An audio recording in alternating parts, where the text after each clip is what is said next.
निचले स्तरों से आई है बाजार में शानदार रिकवरी है। दिन के ऊपरी स्तरों के आसपास ट्रेड करते हुए बाजार ऐसे में पक्का अगला 1.5 घंटा होगा आपके लिए बेहद अहम, बेहद इंटरेस्टिंग, क्योंकि हम करेंगे कल की मंथली एक्सपायरी की तैयारी आज ही। दुनिया भर के बाजारों से थोड़े संकेत बेहतर होने के आसार और भारतीय बाजारों की रिकवरी कितनी होगी टिकाऊ और आखिरी 1.5 घंटे में क्या हम इसे संभाल पाएंगे, ये है आज का खास और बड़ा सवाल। स्वागत है आप सबका जी बिजनेस के बंधन म्यूचुअल फंड स्टूडियो में। नमस्कार, फाइनल ट्रेड में मैं हूं अनिल सिंह जी। नमस्कार, मैं हूं दीपांशु भंडारी। मिडवीक सेशन का पूरा मजा लेते हुए बाजार पहला हाफ था कमजोर, बट सेकंड हाफ में आई है ठीक ठाक। इनफैक्ट अब तो अच्छी रिकवरी आप कह सकते हैं। स्टॉक्स में भी भरपूर एक्शन। तो अनिल जी से इन सभी मुद्दों पर करनी है चर्चा, समझने की उनकी रीडिंग क्या कह रही है बाजार की। उससे पहले तो बताएं, अच्छे मूड में हम जा रहे हैं क्लोजिंग शो में, क्या कुछ है इस समय की बड़ी बातें? बढ़िया रिकवरी होती है देखिए दीप, और आज की बड़ी खास बात यही कि रिकवरी निचले स्तरों से आती हुई दिखे। इस वक्त आपको तीनों इंडेक्स से हरे निशान में नजर आएंगे। 150 पॉइंट उछलता हुआ निफ्टी निचले स्तरों से 19,550 से 19,700। बैंक निफ्टी में रिकवरी करीबन 400 पॉइंट से ज्यादा की आपको नजर आएगी और सेंसेक्स 66,000 के ऊपर निकलता हुआ 1/4% की मजबूती आपको दिखेगी इन तीनों ही इंडेक्स में। फार्मा शेयरों ने बाजार की और अपनी खुद की दोनों की सेहत सुधारी है और आज लीड करते हुए दिख रहे हैं हमारी तेजी को। स्मॉल कैप इंडेक्स लगातार चौथे दिन तेजी के साथ ट्रेड करता दिख रहा है। डाउ फ्यूचर्स धीरे धीरे हमारे बाजारों से संकेत लेकर मजबूत होते दिख रहे हैं। 125 पॉइंट अब ऊपर आपको डाउ फ्यूचर्स नजर आ जाएंगे। और यूरोप के बाजारों को देखिए, हरियाली हरियाली और सिर्फ हरियाली। चारों तरफ यूरोप के बाजारों में भरपूर तेजी बनती हुई दिख रही है और वो भारतीय बाजारों में भी जोश भरने का काम कर रही है। अब यूं भी कह सकते हैं कि आप हमारे वजह से उनको जोश या उनकी वजह से हमें जोश है, लेकिन जोश सबको है, ये इंपॉर्टेंट है, ये बड़ी बात है। इस वक्त तो फुट्सी 1/4% मजबूत है, कैक 1/3% मजबूत है, डेक्स भी हरे निशान में। तो कल अमेरिका में 400 पॉइंट की कमजोरी के बावजूद, और आज एशिया में देखिए जिस तरह की क्लोजिंग होती दिखिए, शंघाई 1/4%, निक्कई 1/4%, हैंगसेंग लगभग 1%, ताइवान फ्लैट और कोरिया फ्लैट बंद होता हुआ दिखा। यानी कि एशिया में भी कहीं कोई ऐसा मूड माहौल खराब नहीं हुआ दीप, जिसकी वजह से अब कुल मिलाकर अच्छे लेवल पर भारतीय बाजार आते हैं। और एक बात सुबह हो भी रही थी, आपने डाउ के लिए भी कहा था, आपने हमारे बाजारों के लिए भी कहा था, इंपॉर्टेंट सपोर्ट लेवल्स के पास आ रहे हैं आप। जी। और वहीं से फिर हम देख रहे हैं कि थोड़ा रिवर्सल हुआ है। डाउ फ्यूचर्स भी सुधरे, देखते हैं आज शाम को क्या होता है। तो ये सपोर्ट से रिवर्सल मांगे या फिर एक्सपायरी से पहले के एक दिन का एक्शन माने, या फिर बाजार ने भी जो पचाना था खराब खबर को लेकर फेड की पॉलिसी के बाद, डाउनग्रेड की चिंता, शटडाउन की चिंता, बॉन्ड डील, वो सब एक बार के लिए अब बाजार पचा चुका है। कैसे समझें इसे? सपोर्ट से रिवर्सल। सपोर्ट से रिवर्सल, सही जवाब पहला वाला ए। ऑप्शन ए, सपोर्ट से रिवर्सल। और दीप, ये आज की बात नहीं, 3 दिन से लगातार मैं कह रहा हूँ 19,450 19,550 आपका स्ट्रॉन्ग सपोर्ट जोन है। जहां तक करेक्शन पूरा करेंगे तो आप हेल्दी माने जाएंगे। 20,222 से 19,550 आप लगभग 700 750 पॉइंट का एक करेक्शन देकर यहाँ तक पहुंच रहे हैं, विच इज हेल्दी। तो अब आप इंपॉर्टेंट सपोर्ट जोन में, मैं रोज इसीलिए लिखवा रहा हूँ कि इंपॉर्टेंट सपोर्ट जोन कहाँ है। अब सपोर्ट जोन जिस दिन लिखा है उसी दिन आ जाए या 1-2 दिन बाद आए, बड़ा लेवल वो वक्त की बात है। सो आज 19,450 19,550 हमारा सुबह का इंपॉर्टेंट सपोर्ट जोन था, जहां पर आपको शॉर्ट कवरिंग भी करनी है, खरीदारी भी करनी है। ये हमारी बात थी। आज का लो वही है 19,550 के आसपास का। बैंक निफ्टी जरूर 43,800 44,000, या फिर जिनके लिए एग्रेसिव ट्रेडर्स हैं, जहां हम 44,200 और 44,400 दोनों जगह आज हम खरीदारी की राय दे रहे थे कि दोनों जगह लीजिए 44,000 के स्टॉप लॉस के साथ। और आप देखिए आज एग्जैक्टली 44,200 से घुमाए बैंक निफ्टी भी 44,182। सो एकदम परफेक्ट मार्केट है। बस दिक्कत वही कि उस तरफ के खराब मार्केट में निचले स्तर पर खरीदना आपके लिए होता है मुश्किल, लेकिन खरीदना मुश्किल भले ही हो, लेकिन अगर आप खरीद पाए तो बहुत अच्छा। अब जिन लेवल्स के आसपास बाजार आ रहे हैं दीप, ये बेहद इंटरेस्टिंग है बचे हुए समय के लिए। 19,700 अगर आप होल्ड करके रखते हैं 2:30 बजे तक, तो आप एक अच्छी रिकवरी 19,735 19,775 तक की देखेंगे। वहां तक जाने की कोशिश तो होगी। Let's see what happens. 19,750 800 की तरफ जाने की कोशिश होगी। 19,700 होल्ड होना चाहिए। अगले 15-20 मिनट होल्ड हो गया तो शॉर्ट कवरिंग ट्रिगर कर देगा। बैंक निफ्टी का जहाँ तक सवाल है 44,625 अभी भी ये खतरे में से बाहर नहीं है। यहाँ पर आपको जो लेवल चाहिए जिसके ऊपर बैंक निफ्टी में दिखेंगे वो 44,775 800 है। तो बैंक निफ्टी अभी भी लाल हरे में झूल रहा है। जिस लेवल से कंफर्ट आपको है ना, उस कंफर्ट लेवल से 150 पॉइंट अभी भी दूर है। तो बैंक निफ्टी में 44,800 के ऊपर पूरा कंफर्ट कॉन्फिडेंस आएगा। निफ्टी में वो कंफर्ट कॉन्फिडेंस 19,700 के ऊपर ही आ जाएगा। सो लेट्स सी क्या होता है। बट ओवरऑल एक चीज अच्छी है कि ग्लोबल सपोर्ट मिल रहा है, ब्रॉडर मार्केट बेहतर है और आपको निचले स्तरों पर सपोर्ट लेवल के आसपास खरीदारी करने का भी पहला मौका बाजार में मिला है, जो आज होता हुआ दिख रहा है, और वो करना भी चाहिए ना जी। बिल्कुल। और मिड कैप स्मॉल कैप में तो जबरदस्त एक्शन आपको बनते हुए दिख रहा है। 1% ऊपर स्मॉल कैप, 1% ऊपर आपका मिड कैप इंडेक्स है। तो चलिए बाजार के एक्शन पर बात करनी है, हमारे मेहमान भी जुड़ेंगे, उनसे भी करेंगे बातचीत। तो उससे पहले आइए हमारी रिसर्च टीम से समझ लेते हैं कुछ इंपॉर्टेंट इवेंट्स और साथ ही खबरें भी। नुपुर और अरमान है तैयार। नुपुर, गुड आफ्टरनून, बताएं इंपॉर्टेंट इवेंट्स कौन से हैं बाजार के लिए? Good afternoon. सबसे पहले बीएसई, जहाँ पे जो बायबैक की प्रक्रिया 21 तारीख को चालू हुई थी, वो आज बंद हो जाएगी। 1080 का भाव है। टेंडर ऑफर के जरिए बायबैक हुआ है शेयर्स का, करीबन 35 लाख शेयर्स इसमें दिए गए। आईपीओ के लिहाज से जेएसडब्ल्यू इंफ्रा का आज आईपीओ बंद होने वाला है। साथ ही साथ यूडीएस का भी आज आईपीओ बंद होते हुए दिखेगा। कल की बात करें तो कल बैंक हॉलीडे, ईद के चलते तो करेंसी मार्केट्स बंद रहेंगी, लेकिन इक्विटी मार्केट्स ओपन रहने वाले हैं। जो निफ्टी के चेंजेस है, निफ्टी नेक्स्ट 50, जिसमें जो PNB, Shriram finance, trend, TVS Motors और जाइडस लाइफ इसमें पार्ट हो जाएगा। निफ्टी 50 में नेक्स्ट 50 का पार्ट हो जाएगा। और एक्सक्लूजन में देखें तो ACC, Nykaa, HDFC, AMC, Indus tower और पेज इंडस्ट्रीज ये यहाँ से बाहर होते हुए नजर आएंगे। निफ्टी 500 की बात करें तो 18 ऐसे स्टॉक्स है जो इसका पार्ट बन जाएंगे, और दूसरी तरफ 18 जो स्टॉक्स है वो बाहर होते हुए दिखेंगे। एचएल जो एफएनओ कॉन्ट्रैक्ट्स है, वो स्टॉक स्प्लिट के चलते एडजस्टमेंट आपको थर्सडे के दिन नजर आएगा क्लोजिंग से। एरोफ्लेक्स इंडस्ट्रीज 50% जो आईपीओ लॉक इन है वो ओपन अप होते हुए दिखेगा। 30 डेज का आईपीओ जो है वो लॉक इन ओपन हो जाएगा, तो ये इक्विटी फ्री हो जाएगी। यात्रा ऑनलाइन की लिस्टिंग होने वाली थर्सडे के दिन करीबन 1.5 गुना ये आईपीओ बढ़ते हुए दिखा था। ग्लोबल की बात करें तो यूएसए से Q2 का जीडीपी का डेटा आते हुए दिखेगा, यहाँ पे रहेगी नज़र।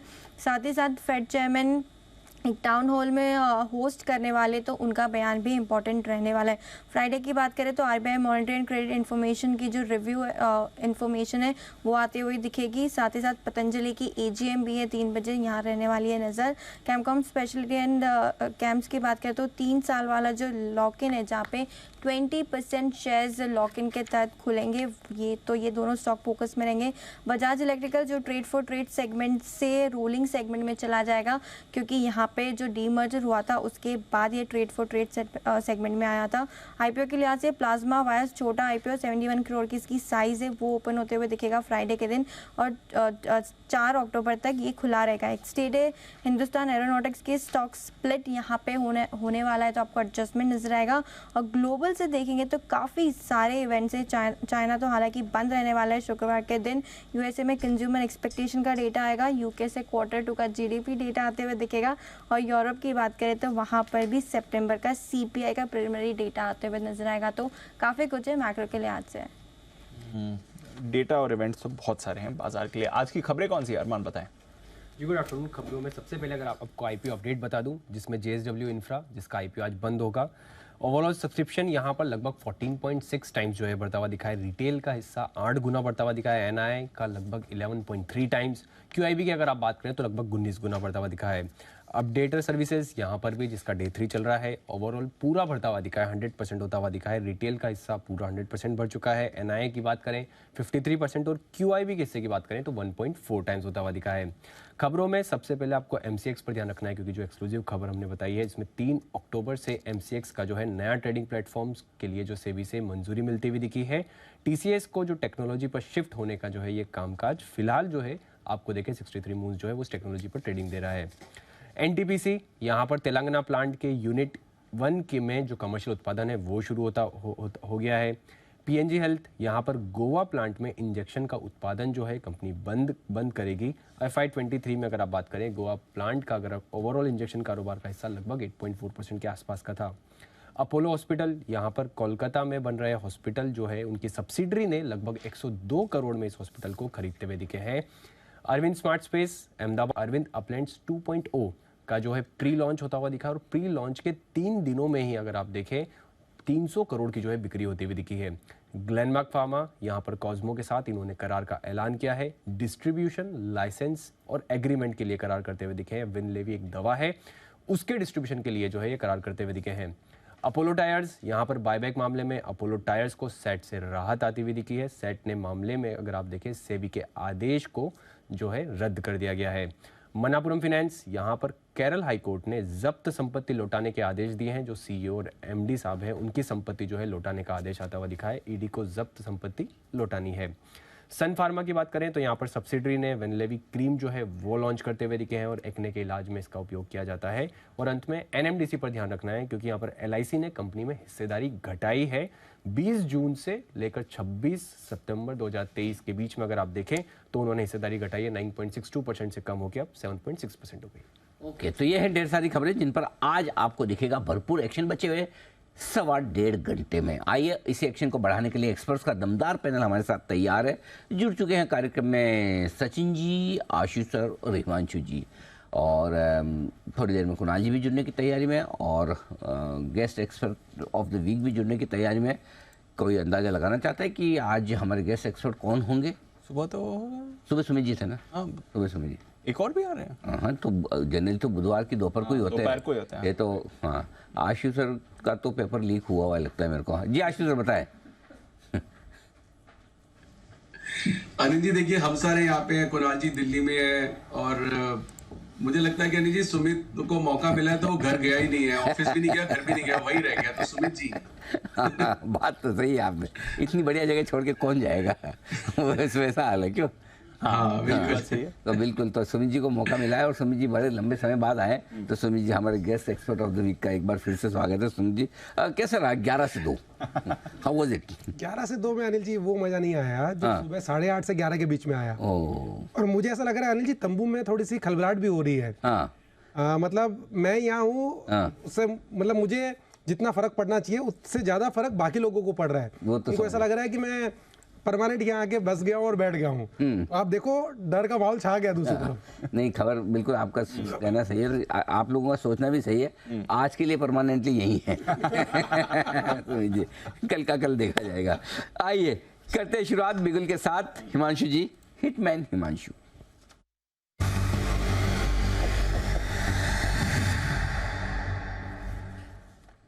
हिमांशु जी फरमाएं। Good afternoon to you Anil ji, good afternoon everyone. Anil ji, खरीदारी करनी है आईडीएफसी लिमिटेड में। ये स्टॉक एक काफी अच्छी स्ट्रेंथ दिखा रहा है। लगातार हमने देखा कि बाजार की वॉलेटिलिटी के बावजूद हायर लेवल्स पर यहाँ पर एक कंसोलिडेशन बनती हुई नजर आई, और आज जैसे ही बाजार में थोड़ी सी स्ट्रेंथ देखने को मिल रही है, ये स्टॉक वापस से अपने न्यू हाइज बनाता हुआ नजर आ रहा है। तो मुझे लगता है आईडीएफसी लिमिटेड में खरीदारी करके चला जा सकता है। स्टॉप लॉस के तौर पर 129 रुपए 50 पैसे के नीचे का स्टॉप लॉस लगाएं। अपसाइड में मुझे लगता है 134 135 रुपए तक के टारगेट्स यहाँ पर आज और कल में देखने को मिल सकते हैं। तो आईडीएफसी लिमिटेड में खरीदारी करके चलने की सलाह है। 135 के टारगेट ले आईडीएफसी फर्स्ट, इस पर आईडीएफसी लिमिटेड माफ कीजिएगा, इस पर आपको करनी है खरीदारी। फिलहाल 130 के आसपास ये ट्रेड कर रहा है। हिमांशु जी की राय शो की शुरुआत में। बढ़िया रिकवरी वाला बाजार है और कुछ और काउंटर्स भी जहां पर आपको अच्छी मूव दिख रही है। बीएचईएल पर रखिए नजर, अभी अभी एक फ्रेश मूव इस पर आती हुई दिखी है। पीएनबी पर बड़ा एक्शन आपको आते हुए दिख रहा है। पीएसयू बैंक्स आज फिर से आपको एक्शन में आ रहे हैं और पीएनबी की तरफ से अच्छी लीडरशिप भी आ रही है। एक बार सचिन जी से जरा राय लेते हैं। सचिन जी, पीएनबी देखें 82 का लेवल, डेज हाई पर 3% ऊपर sir. Good afternoon Deepanshu, good afternoon Anil ji. Clearly कहीं पर भी यहाँ पर डिटोरेशन नहीं है, मोमेंटम काफ़ी स्ट्रांग रहा है। पिछले अगर हम 10 दिनों का डेटा भी कंपेयर करें निफ्टी से, बैंक निफ्टी से, तो क्लियरली एक काफ़ी बड़ा रिलेटिव आउट परफॉर्मेंस यहाँ पर पीएनबी ने डिस्प्ले भी किया है। तो जिस तरीके से स्ट्रक्चर है, मुझे लग रहा है लगभग 88-90 के आसपास के स्विंग्स तो यहाँ पर कंफर्टेबली बनने ही चाहिए। एंड जिस तरीके से अभी भी अपने 5 डे एक्सपोनेंशियल मूविंग एवरेज को ये रिस्पेक्ट करते हुए आया है, तो आई थिंक 78 के आसपास स्टॉप लॉस लगाने में कोई हर्ज नहीं है। ये स्टॉप लॉस आप क्लोजिंग बेसिस पे मेंटेन करें, and on the higher side 90 एक अच्छा जोन होगा जहां पर अपनी पोजीशंस रिव्यू की जा सकती है। ओके, एक बीटीएस की कॉल बिल्कुल आ रहा है, बिल्कुल बिगुल तैयार है हमारे back to back. Sachin ji के लिए बिगुल बीटीएस डबल टी वाला।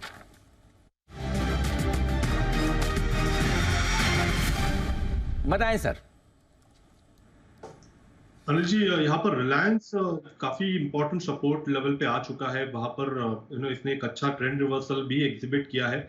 अपने 200 डे एक्सपोनेंशियल मूविंग एवरेज को आसपास इसने एक अच्छा रिवर्सल बनाने की कोशिश की है। मुझे लग रहा है पिछले 9 दिनों का ट्रेंड देखने के बाद जिस तरीके से यहाँ पर बिल्टअप है, तो 2400 के आसपास के स्विंग्स इजीली यहाँ पर बनने चाहिए। एंड स्ट्रक्चर वाइज भी मुझे लग रहा है एक अच्छा रिबाउंड हो सकता है। एक डाउनवर्ड स्लोपिंग चैनल में ये स्टॉक लॉक्ड इन रहा था जुलाई सीरीज से, एंड इस पर्टिकुलर चैनल का बेस भी लगभग अराउंड 2400 के आसपास, 2360 के आसपास ही प्लेस था। तो मुझे लग रहा है यहाँ पर एक अच्छा ट्रेंड रिवर्सल बनना चाहिए। ट्रेडिंग के लिहाज से 2420 का मैं यहाँ पर टारगेट रेकमेंड कर रहा हूँ। स्टॉप लॉस आपको 2345 पे लगाना है फिलहाल, एंड पोजिशनली मुझे लग रहा है एक अच्छी रिकवरी यहाँ से हो सकती है रिलायंस में, एंड जो अपर एंड है इस चैनल पैटर्न का, तो पोजिशनली मुझे लग रहा है 2500 तक भी ये पर्टिकुलर मूव अनलॉक हो सकती है। यह है आपके लिए रिलायंस में खरीदारी करने की राय, 2420 का टारगेट बिल्कुल सुमित जी के लिए। सुमित का सुपर हिट जय ठक्कर भी है तैयार, आशु जी की तरफ से आ रही है ढेर सारी कॉल्स।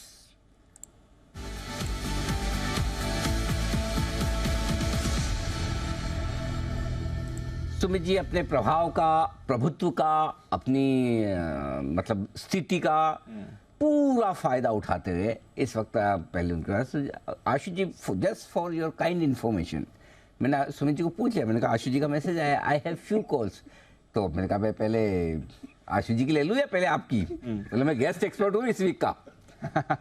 मैं एकदम मैं थोड़ा सहम गया फिर तो मैंने सुमित जी का बिल्कुल बजा दिया और जी सुमित जी पर देखिए अनिल जी ऐसा तो नहीं बोला मैंने कुछ भी। एक मिनट जी, कुणाल जी कुछ कह रहा है जी। कुणाल जी अनिल जी, सुमित जी तो एक दिन के गेस्ट एक्सपर्ट है हमारे, आशु जी तो Anil ji editor in waiting है। अरे एडिटर इन वेटिंग से एडिटर इन वेटिंग हो गया, एक और लेवल ऊपर। मतलब ये तो है ना वो बड़े बड़े ख्वाब वाली सिचुएशन है। मतलब जैसा कोई आपस में दो लोग बात कर रहे हैं ना कि भाई वो आजकल होता है ना ऐसा दिखाने के लिए कि मैं छुट्टियां मनाने कहाँ जाता हूँ, उससे आइडिया लगता है कि आप आदमी का स्टेटस कैसा है। अब आदमी जा तो नहीं पा रहा है, फिर कैसे करता है, जैसे बात कर पिछले साल में ना यूरोप जाने वाला जा नहीं पाया, इस साल भी मेरा प्लान अमेरिका का बन नहीं पा रहा, अगले साल भी मेरा मुश्किल लग रहा है कि मैं ऑस्ट्रेलिया जा पाऊंगा। जा कहीं नहीं रहा भाई लेकिन बातें बड़ी बड़ी है। हाँ, एंकर बनेगा, एडिटर बनेगा पता नहीं लेकिन हाँ एडिटर इन वेटिंग। कुणाल जी कहाँ से आए ये? अनिल जी देखिए, अनिल जी जिस तरह एंकर्स को अनिल जी आशु जी चाबी कसते रहते हैं, हाँ। उससे लगता तो यही है कि इनकी मंशा एडिटर बनने की। अनिल जी मैं तो आपको चेता रहा हूँ Anil ji, as a well wisher my job is to Anil ji warn you. नहीं वो तो कभी कभी कुछ काम मैं नहीं कर पाता तो आशु जी से करवा लेता हूँ। जी सुमित जी बताए सर। जी अनिल जी तो पिक पे आ जाते हैं जी। तो जो स्टॉक अभी चार्ट्स के ऊपर बढ़िया दिख रहा है क्योंकि मार्केट्स में एक अच्छी रिकवरी लोअर लेवल से देखने को मिली है, तो बाय साइड का स्टॉक मेरे रडार पे आया है और दीपांशु ने जस्ट अभी उसका जिक्र भी किया है। स्टॉक का अभी भाव चल रहा है 126 रुपया, 126 रुपया 10 पैसा। स्टॉक का नाम है भेल, BHEL। भेल के अंदर एक अच्छा मोमेंटम बन रहा है, भेल यहां से ऊपर का मूव दिखाना चाहिए, तेजी करके चलने का सलाह रहेगा। जिन्होंने लॉन्ग किया है वो लोग होल्ड करें क्योंकि स्टॉक में जस्ट अभी मोमेंटम का शुरुआत हुआ है। स्टॉक यहां से बढ़िया मूव ऊपर की तरफ आज और आने वाले दिनों में दिखाना चाहिए। नीचे में जो चार्ट्स के ऊपर सपोर्ट दिखाई दे रहा है वो 122 123 के पास का है। 122 का स्टॉप लॉस लगा के भेल में खरीदारी करके चलने का सलाह रहेगा। ऊपर में जो टारगेट देखने को मिल सकते हैं, पहला टारगेट 130 रुपए का, दूसरा टारगेट 134 रुपए का।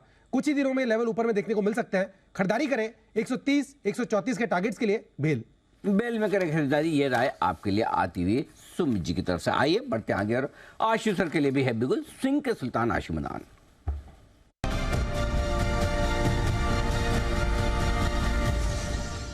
आशु सर बताएं। अनिल जी देखिए, मार्केट में कुछ सिलेक्ट स्टॉक्स अच्छे चल रहे हैं और अगले एक्सपायरी में भी अच्छे रहेंगे।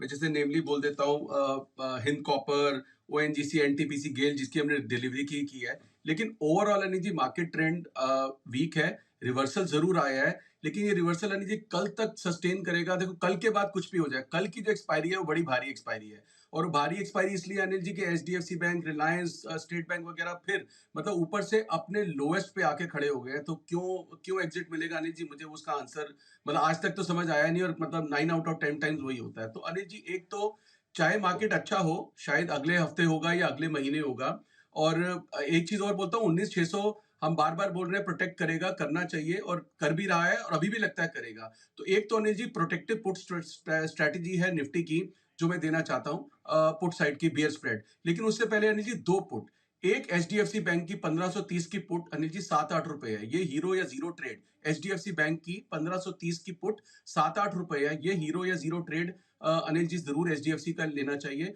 और दूसरा अनिल जी, वो मैं वेदांता तो कई बार से बोल चुका हूँ, लेकिन अब वो 25 की पुट, फिर सोचा था कि 20 की पुट, फिर 15 की, अब मैं बोल रहा हूँ 212.50 की पुट। अनिल जी, दोनों स्टॉक्स की पुट कल की एक्सपायरी में जरूर होनी चाहिए हाथ में। हीरो या जीरो ट्रेड है, वेदांता की 212.50 की और HDFC की 1530 की। दोनों पुट अनिल जी जो भी भाव है भाव बाय करके रखने चाहिए, हीरो या जीरो ट्रेड। अनिल जी इतने हैवी एक्सपायरी के बाद जो इतने लोएस्ट पे, मतलब HDFC बैंक तो मैं आपको अनिल जी इतना बार बार बोल ही रहा हूँ और कई बार बोला है, मतलब कंसिस्टेंटली बोल रहा हूँ कि इतना हेवीली ओवरबॉट स्टॉक और ऊपर से मतलब एग्जिट ना मिले, कैसे चल पाएगा। तो अनिल जी मतलब कल तक के लिए तो ये जरूर प्रोटेक्टिव पुट, ये तो अनिल जी हीरो या जीरो ट्रेड है। अब निफ्टी की जो प्रोटेक्टिव पुट स्ट्रेटेजी है, इसमें अनिल जी HDFC और वेदांता ये दो हैं। बाकी स्टॉक्स में अनिल जी देखिए, रिलायंस नीचे है लेकिन रुक गया है, यहाँ से थोड़ा सा नीचे से रिवर्सल भी आया है। बाकी भी कुछ रुके हुए हैं, तो रुका रहेगा मार्केट ऊपर। कोई शॉर्ट कवरिंग अनिल जी बहुत ज्यादा लगती नहीं, अनलेस देखिए लास्ट के 1 घंटे में, या वो कहीं भी कहीं क्या होता है ना कि जब इतने स्टॉक्स में इतनी चीजों में पोजीशन फंस जाती है तो लोग डेस्परेशन में वो कॉल्स डबल ट्रिपल भेज देते हैं कि नहीं यार मैं कहीं से पूरा कर लूं और इसी 2 दिन में कर लूं। अगर वैसी कोई सिचुएशन हो जाए, कुछ में रिकवरी आ जाए तो कह नहीं सकते। Otherwise Anil G metal sector और एक टेलीकॉम सेक्टर, ये 2 सेक्टर अच्छे लगते हैं। बट ये ट्रेड अनिल जी मैं आज नहीं दूंगा, कल की एक्सपायरी जरूर देखूंगा, फ्राइडे के दिन में मतलब जब हम मिलेंगे तो जरूर दूंगा। तो ये 2 प्रोटेक्टिव स्प्रेड है। और जो अनिल जी निफ्टी की बियर स्प्रेड है, 19,700 की पुट लेनी है और 19,600 की 2 पुट बेचनी है। ये स्प्रेड बन रहा है अनिल जी सिर्फ 14 और 15 रुपए में। फिर बोल रहा हूँ अनिल जी 19,700 की एक पुट लेनी है, 600 की 2 पुट बेचनी है। स्प्रेड सिर्फ 14-15 रुपए में हमने अभी क्लाइंट्स को दिया है। और अनिल जी ये 15 के 30, 35, 50, मतलब 70, 100 भी हो सकते हैं, क्योंकि 600 से नीचे लगता नहीं, लेकिन मुझे ऊपर का नहीं लग रहा। अनिल जी मैं कल के लिए प्रोटेक्टिव पुट स्ट्रेटेजी बनाऊंगा, मैं कॉल्स नहीं लूंगा। कॉल्स लेनी है किसी को 1:1 स्प्रेड 700, 750 का बना ले, but I would go with protective put strategy, क्योंकि मुझे कल तक अनिल जी जब दिग्गज स्टॉक पूरी एक्सपायरी के लोएस्ट पे आके खड़े हो गए हैं, जिसको हम आइडेंटिफाई करते हैं, तो मार्केट में रिवर्सल बड़ा वाला तो नहीं आ सकता। हाँ, कुछ स्टॉक्स में जरूर आ सकता है। कुछ स्टॉक्स जो बिल्कुल नहीं घटे, खड़े रहे, बड़े नहीं लेकिन घटे नहीं है, वो बहुत स्ट्रेंथ दिखा रहे हैं। बट मैं फिर भी कल का दिन देखूंगा और उनको फ्राइडे को बाय करूंगा। इसमें बोला मैं बार बार हिंद कॉपर बोलता हूँ, बैन में है, बैन में मौका दे रहा है। आज सुबह भी 153 था, कल भी था, फिर 160 हो गया। ऐसे ही मेटल स्टॉक चलेंगे, Bharti, Indus tower, Tata communication जो सेक्टर है, ये आने वाले 3 महीने के लिए टेलीकॉम और टेलीकॉम रिलेटेड और टेलीकॉम एंसिलरी, जैसे हम ऑटो और ऑटो एंसिलरी बोलते हैं, ऐसे टेलीकॉम और टेलीकॉम एंसिलरी, ये सब सेक्टर अच्छा लगता है। बट कल तक अनिल जी मार्केट मुझे दिग्गज तो नहीं मजा आता, मतलब नहीं लग रहा अनिल जी। तो इसके लिए अगर अनिल जी 7 रुपए लगा के अगर HDFC बैंक 20-30 रुपए घट गया या कोई और चीजें घट गई तो अच्छे पैसे आ जाते हैं। तो अनिल जी ये ट्रेडिंग चीज अलग है, इन्वेस्टिंग अलग है। इन्वेस्टिंग अनिल जी अब HDFC बैंक कब कितना बढ़ेगा वो कहने की मतलब नहीं है। इस एक्सपायरी में तो 100-150 रुपए घट गया ना, तो one should make the most of it. और आपको याद होगा अनिल जी लास्ट वेडनेसडे जब मैं आया था तब 1575.80 था HDFC बैंक, और तब भी पुट स्ट्रेटेजी दी थी कि 1580 की एक पुट लेनी है, 1550 की 1:1। और आज भी अनिल जी वहां से मतलब ये 30 रुपए घटता है, 10 रुपए का भी, 30 रुपए द लोएस्ट पे आके खड़ा हो गया। I don't see any recovery till tomorrow, and I will not be surprise कि 20-30 रुपए और 1500 भी मतलब टूट जाए कल तक। बहुत ही बढ़िया। तो ये है आशीष सर की तरफ से HDFC बैंक, वेदांता दोनों में पुट खरीदने की राय और निफ्टी में बेयर स्प्रेड बनाने की राय। और आशीष जी आपको कॉम्प्लीमेंट देना चाहते हैं सुमित जी, थोड़ी देर में मैं उनसे कॉम्प्लीमेंट लेता हूँ। आपके लिए बहुत बढ़िया कॉम्प्लीमेंट दिया है, लेकिन तब तक एक बार जल्दी से जय ठक्कर तैयार है कैश का ऑप्शन।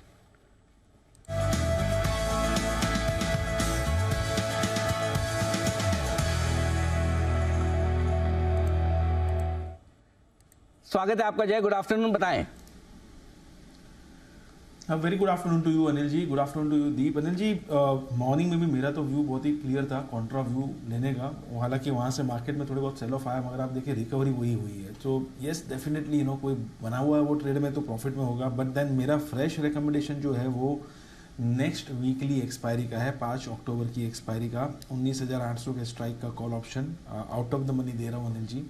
एक्सपायरी हैंगओवर डेफिनेटली तो ये 75 पर मिल रहा है, इसको खरीदना चाहिए। और मैं आशु जी की बात से सहमत हूँ। I mean it can sharply bounce back today और tomorrow, may not be because of the expiry pressure, but then मैं नेक्स्ट वीकली इसलिए दे रहा हूँ अनिल जी कि आपको ट्रेड में बने रहने का समय मिलता है।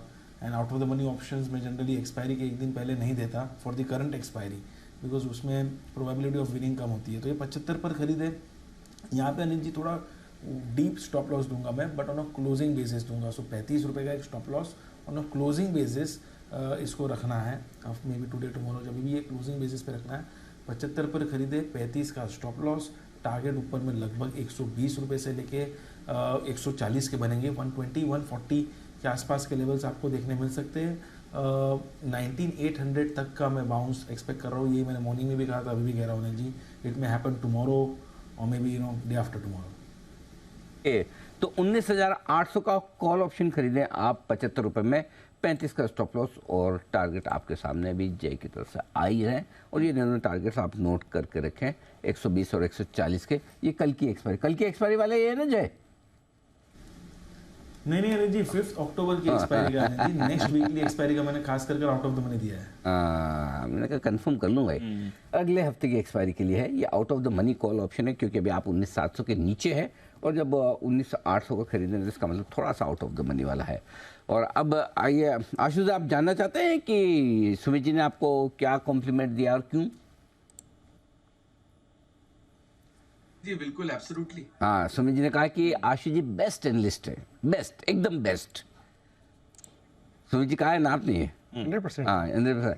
वजह मत पूछना, नहीं तो फिर क्या है वो मजा आपका कम हो जाएगा ऐसा।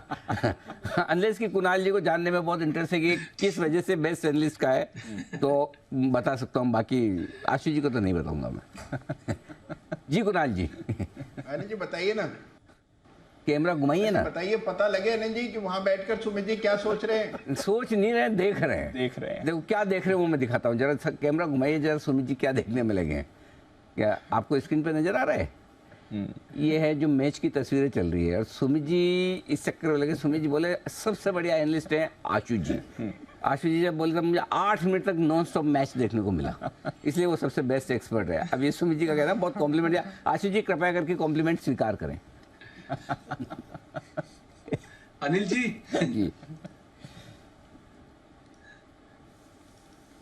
जी आशु सर। अनिल जी मैं तो कह रहा हूँ अगर पूरा टाइम सुमित दे दे तो मैं सुमित को पूरा मैच ही देखने के लिए।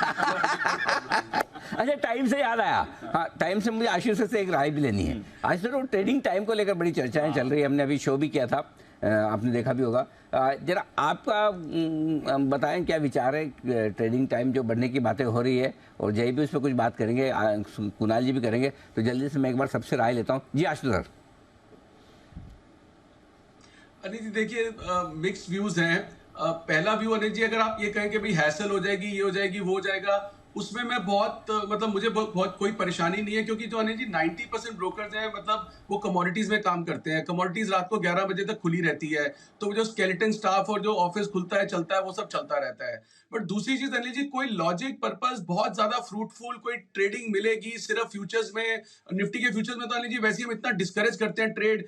कोई साल में अनिल जी 2 इवेंट, और वो 2 इवेंट भी अब अनिल जी जिस विक्स पे काम हो रहा है, अब आप मुझे पिछले 6 महीने में बता दीजिए अनिल जी, मतलब मैं तो बताऊंगा कि यूक्रेन वॉर के बाद इतने बड़े बड़े इंटरेस्ट रेट ऊपर नीचे हो गए, कौन सी बड़ी ऊपर नीचे हो गई है? तो अनिल जी हम क्या अचीव कर लेंगे, मुझे नहीं लगता। तो अनिल जी मैं मतलब technically from the clients perspective और फ्रॉम द पीपल पर्सपेक्टिव कुछ भी मतलब फेवर नहीं होने वाला। वॉल्यूम भी बिल्कुल वेफर थिन होने वाला है, क्योंकि निफ्टी फ्यूचर में शाम को अनिल जी जबरदस्ती कोई वॉल्यूम करने की कोशिश नहीं करेगा unless there is event. But having said that, कि कितना मुश्किल है, कितना होगा Anil ji, if comes to me, हम ब्रोकर हैं अनिल जी, कमोडिटी चलती रहती है तो वो होगा। बट मैं बहुत ज्यादा फेवर में नहीं हूँ, मतलब अनलेस के पूरी मार्केट खुले, ऑप्शन भी खुले। जो आज आपने एक बड़ा अच्छा क्वेश्चन पूछा था कि कल को फिर वो ऑप्शन भी हो जाएंगी, स्टॉक ऑप्शन भी हो जाएंगी, तो अनिल जी मजा आएगा। क्योंकि जो कंपल्सिव ट्रेडर्स हैं, जिन्होंने करना है, जो पहले क्रूड में चले जाते थे, गोल्ड सिल्वर में करते थे कि शाम को वो मार्केट एक्टिव है, अगर वो मार्केट भी अनिल जी देखिए, अगर एक्टिव होने के बावजूद भी उसमें भी वॉल्यूम बहुत ज्यादा बड़ा नहीं है, क्योंकि शाम को अनिल जी कोई तो लाइफ रहे। एक मिनट आशीष सर, ये ऐसा थोड़ी होता है,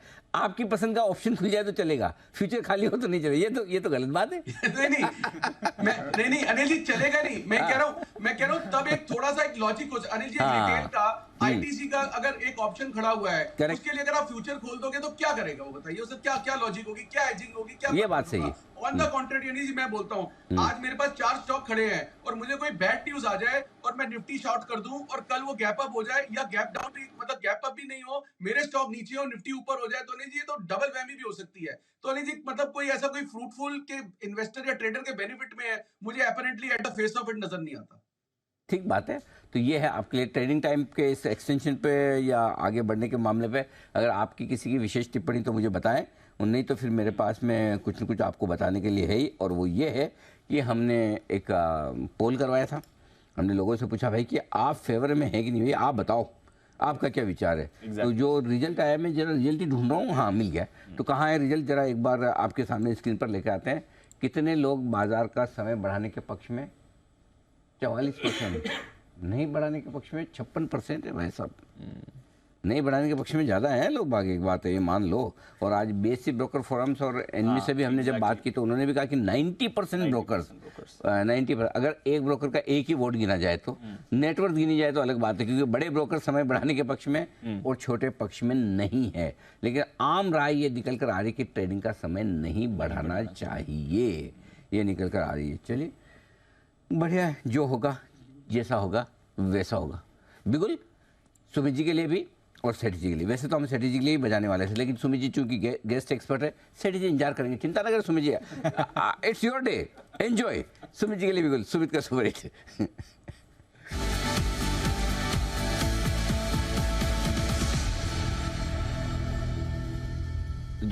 जो सुमित जी को ट्रीटमेंट मिल रहा है ना दीप, उसमें मुझे जैन साहब ने 2 पंक्तियां भेजी लिखकर।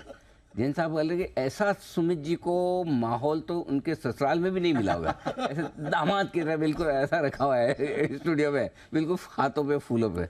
Sumit ji, are you feeling like that? नहीं अनिल जी, मेरे को बहुत अच्छा लगा। एक तो आप सबसे बढ़िया प्लस पॉइंट ये भी है कि सुबह जब आए थे मार्केट लाल में था, अब मार्केट ग्रीन पे है, डे हाई पे है, तो कलर का इम्पैक्ट भी। अरे वाह क्या बात है।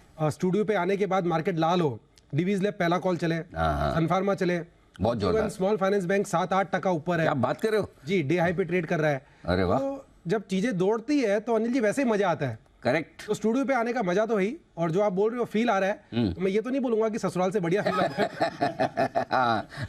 ससुराल बॉम्बे में ही है। नहीं वहाँ बाहर, यहाँ तो कभी कभार ही आना है ना। वहाँ तो बार बार ज्यादा है, लेकिन हाँ फील बहुत अच्छा आ रहा है। चलिए दूसरा लिफाफा तो नहीं मिलता है ना। जी सर बताए जी। तो बाय साइड का स्टॉक अभी रडार पे आया है। स्टॉक का अभी भाव चल रहा है 58.40 रुपए, 58.50 रुपए, 58.40, 58.50 का अभी भाव है। स्टॉक का नाम है एनबीसीसी। एनबीसीसी के अंदर मोमेंटम बन रहा है। पिछले 7-8 दिनों की गिरावट के बाद स्टॉक आज वापस से ऊपर का मूव रिज्यूम कर रहा है। कल का परसों का हाई अभी जस्ट ब्रेक कर रहा है। मेरे को ऐसा लग रहा है कि एनबीसीसी यहां से आज और आने वाले दिनों में 10-15% का मूव ऊपर की तरफ दिखाने को तैयार है। यहां पे सीएमपी पे खरीदारी करें। स्टॉक का जो नीचे में सपोर्ट है 55 रुपए, 56 रुपए के पास है, तो छोटा सा स्टॉप लॉस 55 रुपए का नीचे में लगाए और खरीदारी करें। जिन्होंने ले रखा है वो लोग होल्ड करें। पहला टारगेट 62 रुपए का, दूसरा टारगेट 65 रुपए का, तो खरीदारी करें एनबीसीसी 55 के स्टॉप लॉस से 62 और 65 के टारगेट्स के लिए। ओके 62-65 के टारगेट के लिए एनबीसीसी में करें खरीदारी। आइए सेठी साहब के लिए बिल्कुल सदाबहार सेठी साहब की शॉर्ट टर्म पिक्स।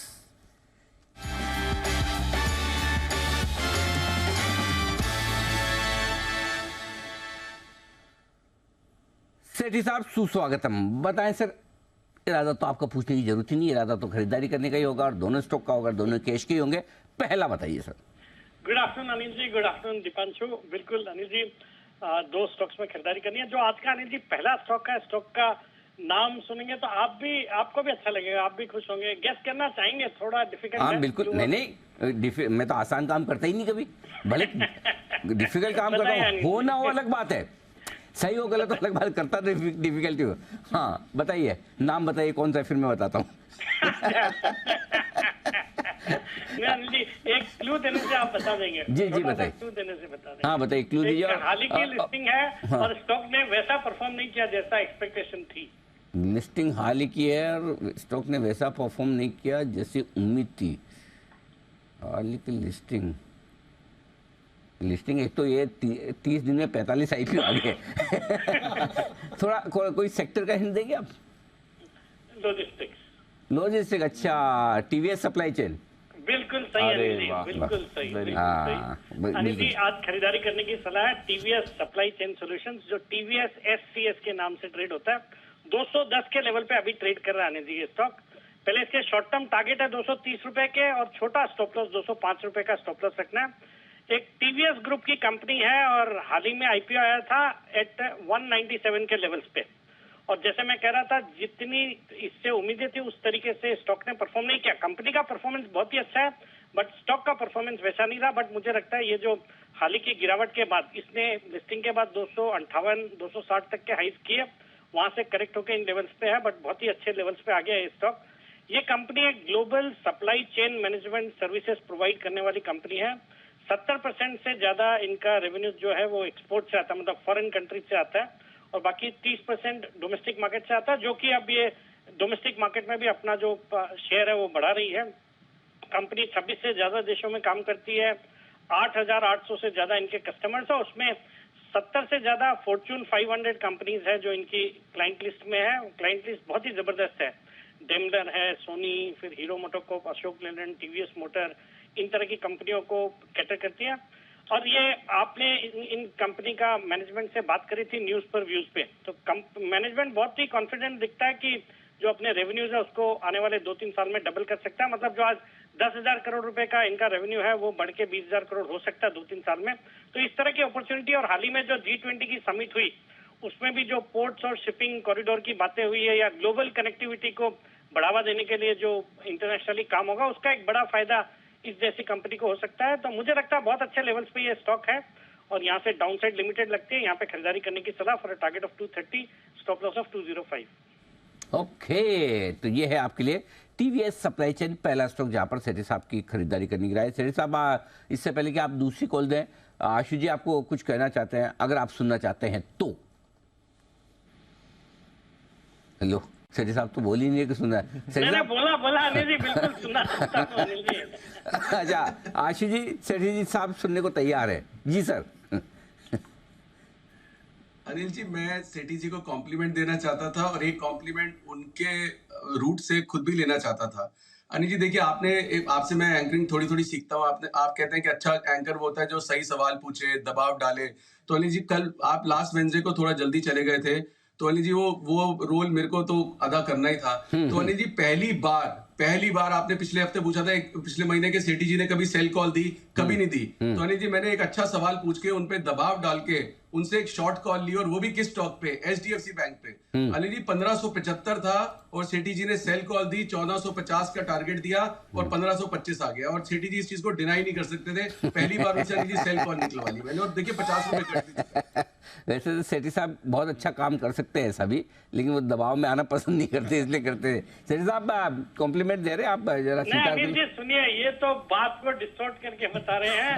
मैंने सेल कॉल नहीं दिया था, मैंने बोला था 1450 तक अगर आ जाएगा तो खरीदारी करनी है इस स्टॉक में। नहीं तो इस हिसाब से तो मेरे को लग रहा है कि आशु जी अच्छे मीडिया पर्सन बन सकते हैं। मीडिया की रिक्वायरमेंट, आप मतलब तथ्यों को तोड़ मरोड़ के जिस तरह से पेश कर रहे हैं। चलिए, बहुत बढ़िया। तो लेकिन ये बिजनेस चैनल नहीं, जनरल न्यूज चैनल के लिए ठीक। उनके लिए आइए, नहीं वो इसलिए लोग बोलते हैं ना मेरे बयान को गलत तरीके से पेश किया गया, समझा गया। तो सेठी साहब की तरफ से यही स्टेटमेंट है, मेरे बयान को गलत तरीके से। हाँ, जो कुणाल जी भी कुछ कहना चाहते हैं। जी कुणाल जी। अनिल जी, जब तक तथ्यों को अनिल जी तोड़ मरोड़ के पेश करें तब तक बर्दाश्त हो जाता है अनिल जी। ये तो एनालिस्ट को भी तोड़ मरोड़ के पेश कर देते हैं अनिल जी। दिक्कत ये है, तोड़ मरोड़ के पेश होने लायक अनिल जी कॉल है, अगर कहा सुनी पूरी हो गई हो। हाँ। तो एक कॉल पेश करना चाहता हूँ जी। अरे रुको, अभी आपका खान नंबर है, आप तो आराम से रुको, अभी आराम से। जी सेठी साहब, दूसरी कॉल। हाँ बिल्कुल अनिल जी, जो आज का दूसरा स्टॉक है, स्टॉक का नाम है नेट वेब टेक्नोलॉजीज, जो अभी 815-16 के लेवल्स पे ट्रेड करता है। पहले इसके शॉर्ट टर्म टारगेट 875 के, स्टॉप लॉस रखना है इसमें 795 रुपए का। ये भी एक जबरदस्त कंपनी है। Company mainly high and servers और सिस्टम्स बनाती है, मतलब सुपर कंप्यूटर्स वाले सेगमेंट में ऑपरेट करती है, और डेटा सेंटर के लिए भी सर्वर्स बनाती है। तो जितने क्रिटिकल सेक्टर्स है जैसे IT, defence, data centre, banking, BFSI, इन सब के लिए इनके को कैटर करती है। ये भी हाल ही में IPO आया था। IPO का प्राइस था 500 रुपया, और जबरदस्त रेस्पॉन्स मिला, 90 टाइम से ज्यादा IPO सब्सक्राइब हुआ। फिर कंपनी ने PLI स्कीम जो है IT प्रोडक्ट्स पे, उसके लिए अप्लाई किया हुआ है, तो वहां से भी अच्छे इंसेंटिव्स इनको मिल सकते हैं। और बाकी सरकार ने एक तो मेक इन इंडिया पे पूरा फोकस है। हाल ही में ऐसी खबरें थी कि जो आईटी प्रोडक्ट्स है उसके इंपोर्ट्स पे भी कुछ कुछ रेस्ट्रिक्शंस लगाएंगे और शायद 1 नवंबर से जो हाई एंड सर्वर्स है उन पे इंपोर्ट रेस्ट्रिक्शन एप्लीकेबल हो जाएगा। और वैसे भी जो इलेक्ट्रॉनिक्स मैन्युफैक्चरिंग वाला स्पेस अच्छा कर रहा है और इस कंपनी ने कई नए सेक्टर्स में फोरे किया, जैसे नेटवेब स्विचेस, फिर 5G ORAN would mean open radio access network. ये हाई ग्रोथ एरिया जहाँ पे ये कंपनी फोरे कर रही है तो उसका एक फायदा हो सकता है। बाकी आजकल साइबर सिक्योरिटी की रिक्वायरमेंट है, फिर आर्टिफिशियल इंटेलिजेंस जो कि एक आजकल बजवर्ड है, तो वो भी जिस कंप्यूटर्स और सर्वर्स में लगता है वो एक हाई एंड होने चाहिए, तो उसके हिसाब से भी डिमांड अच्छी रहेगी। फिर कंपनी की पार्टनरशिप है with world leaders like Intel, Samsung, Nvidia, Seagate, इस तरह की कंपनियों के साथ पार्टनरशिप है। एक अभी छोटी साइज की कंपनी है, 445 करोड़ का रेवेन्यू था FY23 में, बट इनकी ऑर्डर पाइपलाइन है अभी 2800 करोड़ की, तो एक अच्छी रेवेन्यू विजिबिलिटी है। And I am expecting this company to continue to grow at 30 to 40% over the next 3 to 4 years। तो लॉन्ग टर्म भी अच्छा लगता है, शॉर्ट टर्म में भी मुझे लगता है करेक्शन के बाद स्टॉक चलने के लिए तैयार है, तो खरीदारी करने की सलाह for a target of 875, stop loss of 795। ये है आपके लिए राय नेटवेब टेक्नोलॉजी में खरीदारी करने की सेठी साहब की तरफ से। बहुत बहुत धन्यवाद सेठी साहब समय देने के लिए। बिगुल कुणाल जी के लिए चार्ट कॉर्नर का।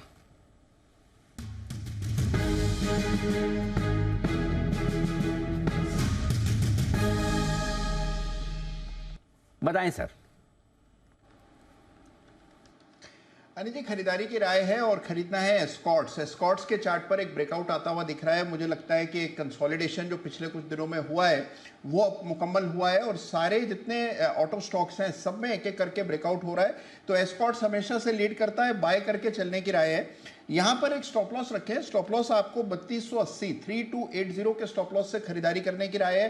पहला टारगेट स्टॉक के लिए होगा 3400 का, 3400 का पहला टारगेट और इवेंचुअल टारगेट 3460 रुपए का। खरीदारी की राय है एस्कॉर्ट्स के 3280 का स्टॉप लॉस, और ये वही लेवल है जहां पर जय ने रिकमेंड किया था आज सुबह वाले शो में आखिरी पिक के तौर पर बिना बिगुल के। मेरे को लग रहा है जय की बिना बिगुल की परफॉर्मेंस और भी जबरदस्त है। तो बिना बिगुल के 2-4 बार करके देखा जाए, इतने टारगेट जल्दी जल्दी आ रहे हैं। तो जय ने भी आपको सुबह दिया था, जय की तरफ से धन्यवाद। कुणाल जी को पहुंच चुका है और आइए जय भी अपनी पिक देंगे उस स्ट्रैटेजी का वक्त। चलिए स्ट्रैटेजी ले लेते हैं, आइए अनिल जी की तरफ से।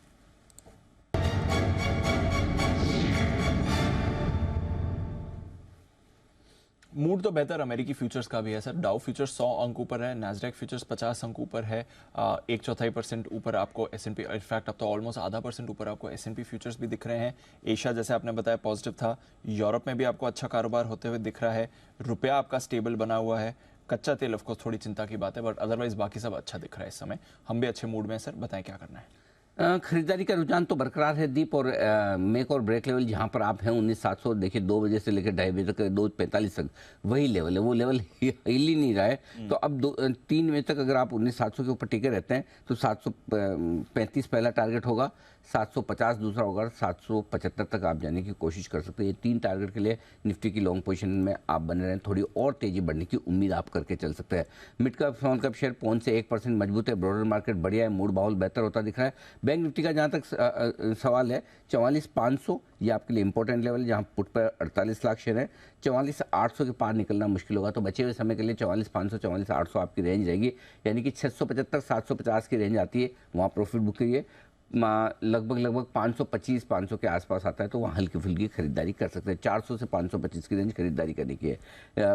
निफ्टी के डेटा में बता ही चुका हूँ, 1 करोड़ 10 लाख शेयर 19,700 के पुट पर हैं, 1 करोड़ 35 लाख शेयर कॉल्स पर है, तो यही लेवल है जिसके लिए झगड़ा मारा मारी है।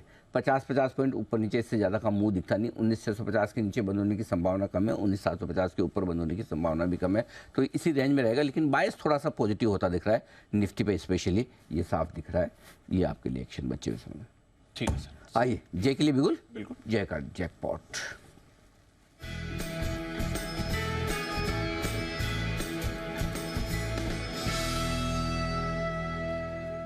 जय सुबह एस्कॉर्ट्स के इस दमदार कॉल के लिए आपको पहले तो बधाई, और बताएं अभी कौन सा ऑप्शन ट्रेड करेंगे। Thank you very much Anil ji. Anil ji और बिगुल रखिए अनिल जी, बिगुल को गायब मत कीजिए एक भी बार अनिल जी, ऐसा कोई स्टैट्स नहीं है अनिल जी। स्टैट्स यही है कि बिगुल के साथ अनिल जी बढ़िया स्ट्राइक रेट है अनिल जी, तो रहने दीजिए, वो सैंपल साइज बहुत छोटा है अनिल जी, उस पर रिलाई मत कीजिए। सही जवाब, ये बात सही है। तो हम थोड़ा सैंपल साइज बढ़ाएंगे, छोड़ेंगे नहीं। जी सर बताइए।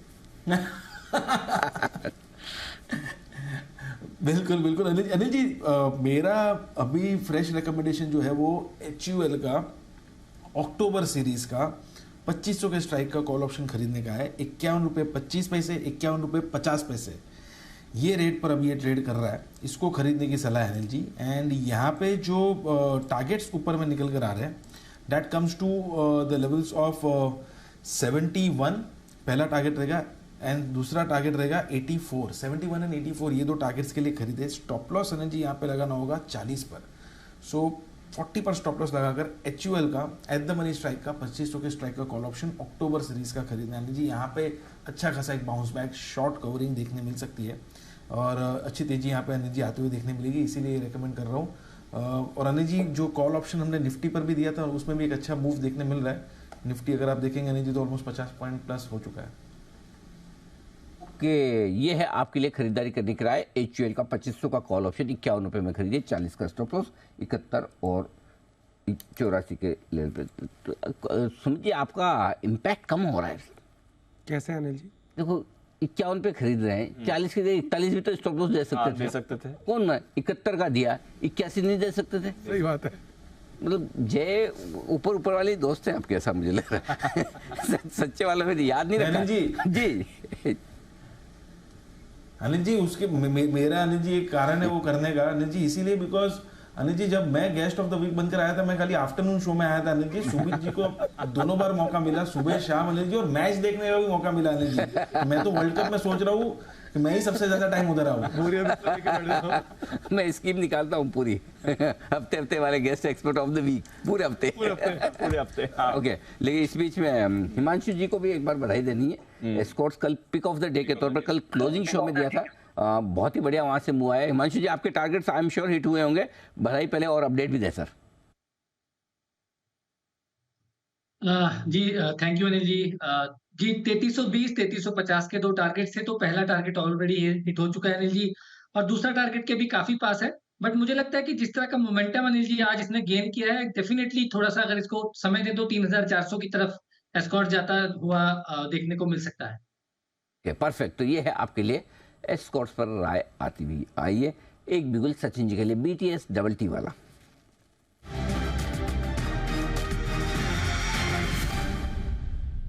बताएं सर। अनिल जी यहाँ पर दो रिकमेंडेशन देना चाहूंगा, वापस नंबर आए ना तो मिले, को मौका मिले ना मिले, बट जिस तरीके से मार्केट का मूव चेंज हुआ है, सारी लीडरशिप स्टॉक्स में एक अच्छी अच्छा स्ट्रॉन्ग ट्रेंड नजर आ रहा है। एंड उसमें से DLF में एक अच्छा कंसोलिडेशन दिया था। इस कंसोलिडेशन का मुझे लग रहा है यहाँ पर एक हेल्दी ब्रेकआउट हुआ है। जिस तरीके से स्ट्रक्चर है, मुझे लग रहा है 535 से लेके 540 के टारगेट्स के लिए अब ये वेल पोजीशनड है। सो ट्रेडिंग के लिहाज से स्टॉप लॉस आप 521 पे लगाएं एंड DLF में खरीदारी करने की सलाह होगी। जो दूसरा स्टॉक मेरे रडार पे आया था वो है एंजल वन का। ऑलरेडी वहां पर एक पहली मूव अनलॉक हुई है, बट वापस एक अच्छा मौका बन रहा है, एक अच्छा डिक्लाइन यहाँ पर नजर आ रहा है। 1920 के आसपास खरीदारी करने की सलाह होगी। यहाँ पर भी एक अगर हम देखें तो लगभग inverse head and shoulder formation था, उस पर्टिकुलर फॉर्मेशन का ब्रेकआउट है, तो स्टॉप लॉस लगभग अराउंड 1895 पे लगाना चाहिए। ट्रेडिंग के लिहाज से पहला टारगेट है लगभग अराउंड 2000 का, बट मुझे लग रहा है जिस तरीके से ये पैटर्न है, इस पैटर्न के टारगेट 2140 के आसपास प्लेस्ड है, तो ये दोनों स्टॉक्स खरीदारी करने की सलाह होगी। ओके, तो ये है राय आपके लिए सचिन जी की तरफ से। दो कॉल एक साथ दिए हैं सचिन जी कि आगे नंबर आए ना आए, काम निपटा लें। आशुतोष, ये सुमित जी जानना चाहते हैं, चूंकि आज गेस्ट एक्सपर्ट है, वो ये पूछे कि आशीष जी भी क्या इसी वजह से एक साथ देते हैं या और कोई वजह? नहीं अनिल जी, मेरे को देखिए, मैं अनिल जी कोई सामने चार्ट्स या वो जो प्राइस एक्शन वाला लगा के तो बैठता नहीं होनी जी। मेरी थोड़ी सी स्ट्रेटेजिक होती है, वीकली 15 दिन 10 दिन वाली, और उसमें जो आइडेंटिफाई होता है या एक्सपायरी ट्रेड होता है, तो अनिल जी इसलिए मैं एक साथ शेयर कर लेता हूँ। अगर मैं ये सब जो सामने ग्राफ्स लगे हुए हैं, वो अनिल जी मैं बहुत कोशिश कर रहा हूँ, टाइम नहीं निकाल पा रहा हूँ, ना कुणाल जी निकाल पा रहे हैं, वो लर्न नहीं कर पा रहा हूँ अनिल जी। अटेम्प्ट तो है, एफर्ट भी है, लेकिन अनिल जी वो लर्निंग नहीं हो पा रही है उन चार्ट्स वार्ट्स की। नहीं आप सीख लो, 5-5 मिनट में ऊपर नीचे हो जाते हैं। सीख लो जितना सीख लो। कुणाल जी जो भी सिखाए ना, उससे आप चार्ट को आप उल्टा करके ही बोलना, क्योंकि कुणाल जी आपको सही नहीं सिखाएंगे, मैं गारंटी से कह सकता हूँ। वो उल्टा है, तो आपको अगर मेरी चार्ट दिखाए, चार्ट उल्टा कर देना, हाँ तब सही पढ़ पाओगे जी। अनिल जी अभी भी मैं वैसे बिना सीखे भी जो देख के सुन के कोशिश उल्टा करने की करता हूँ। जी कुणाल जी।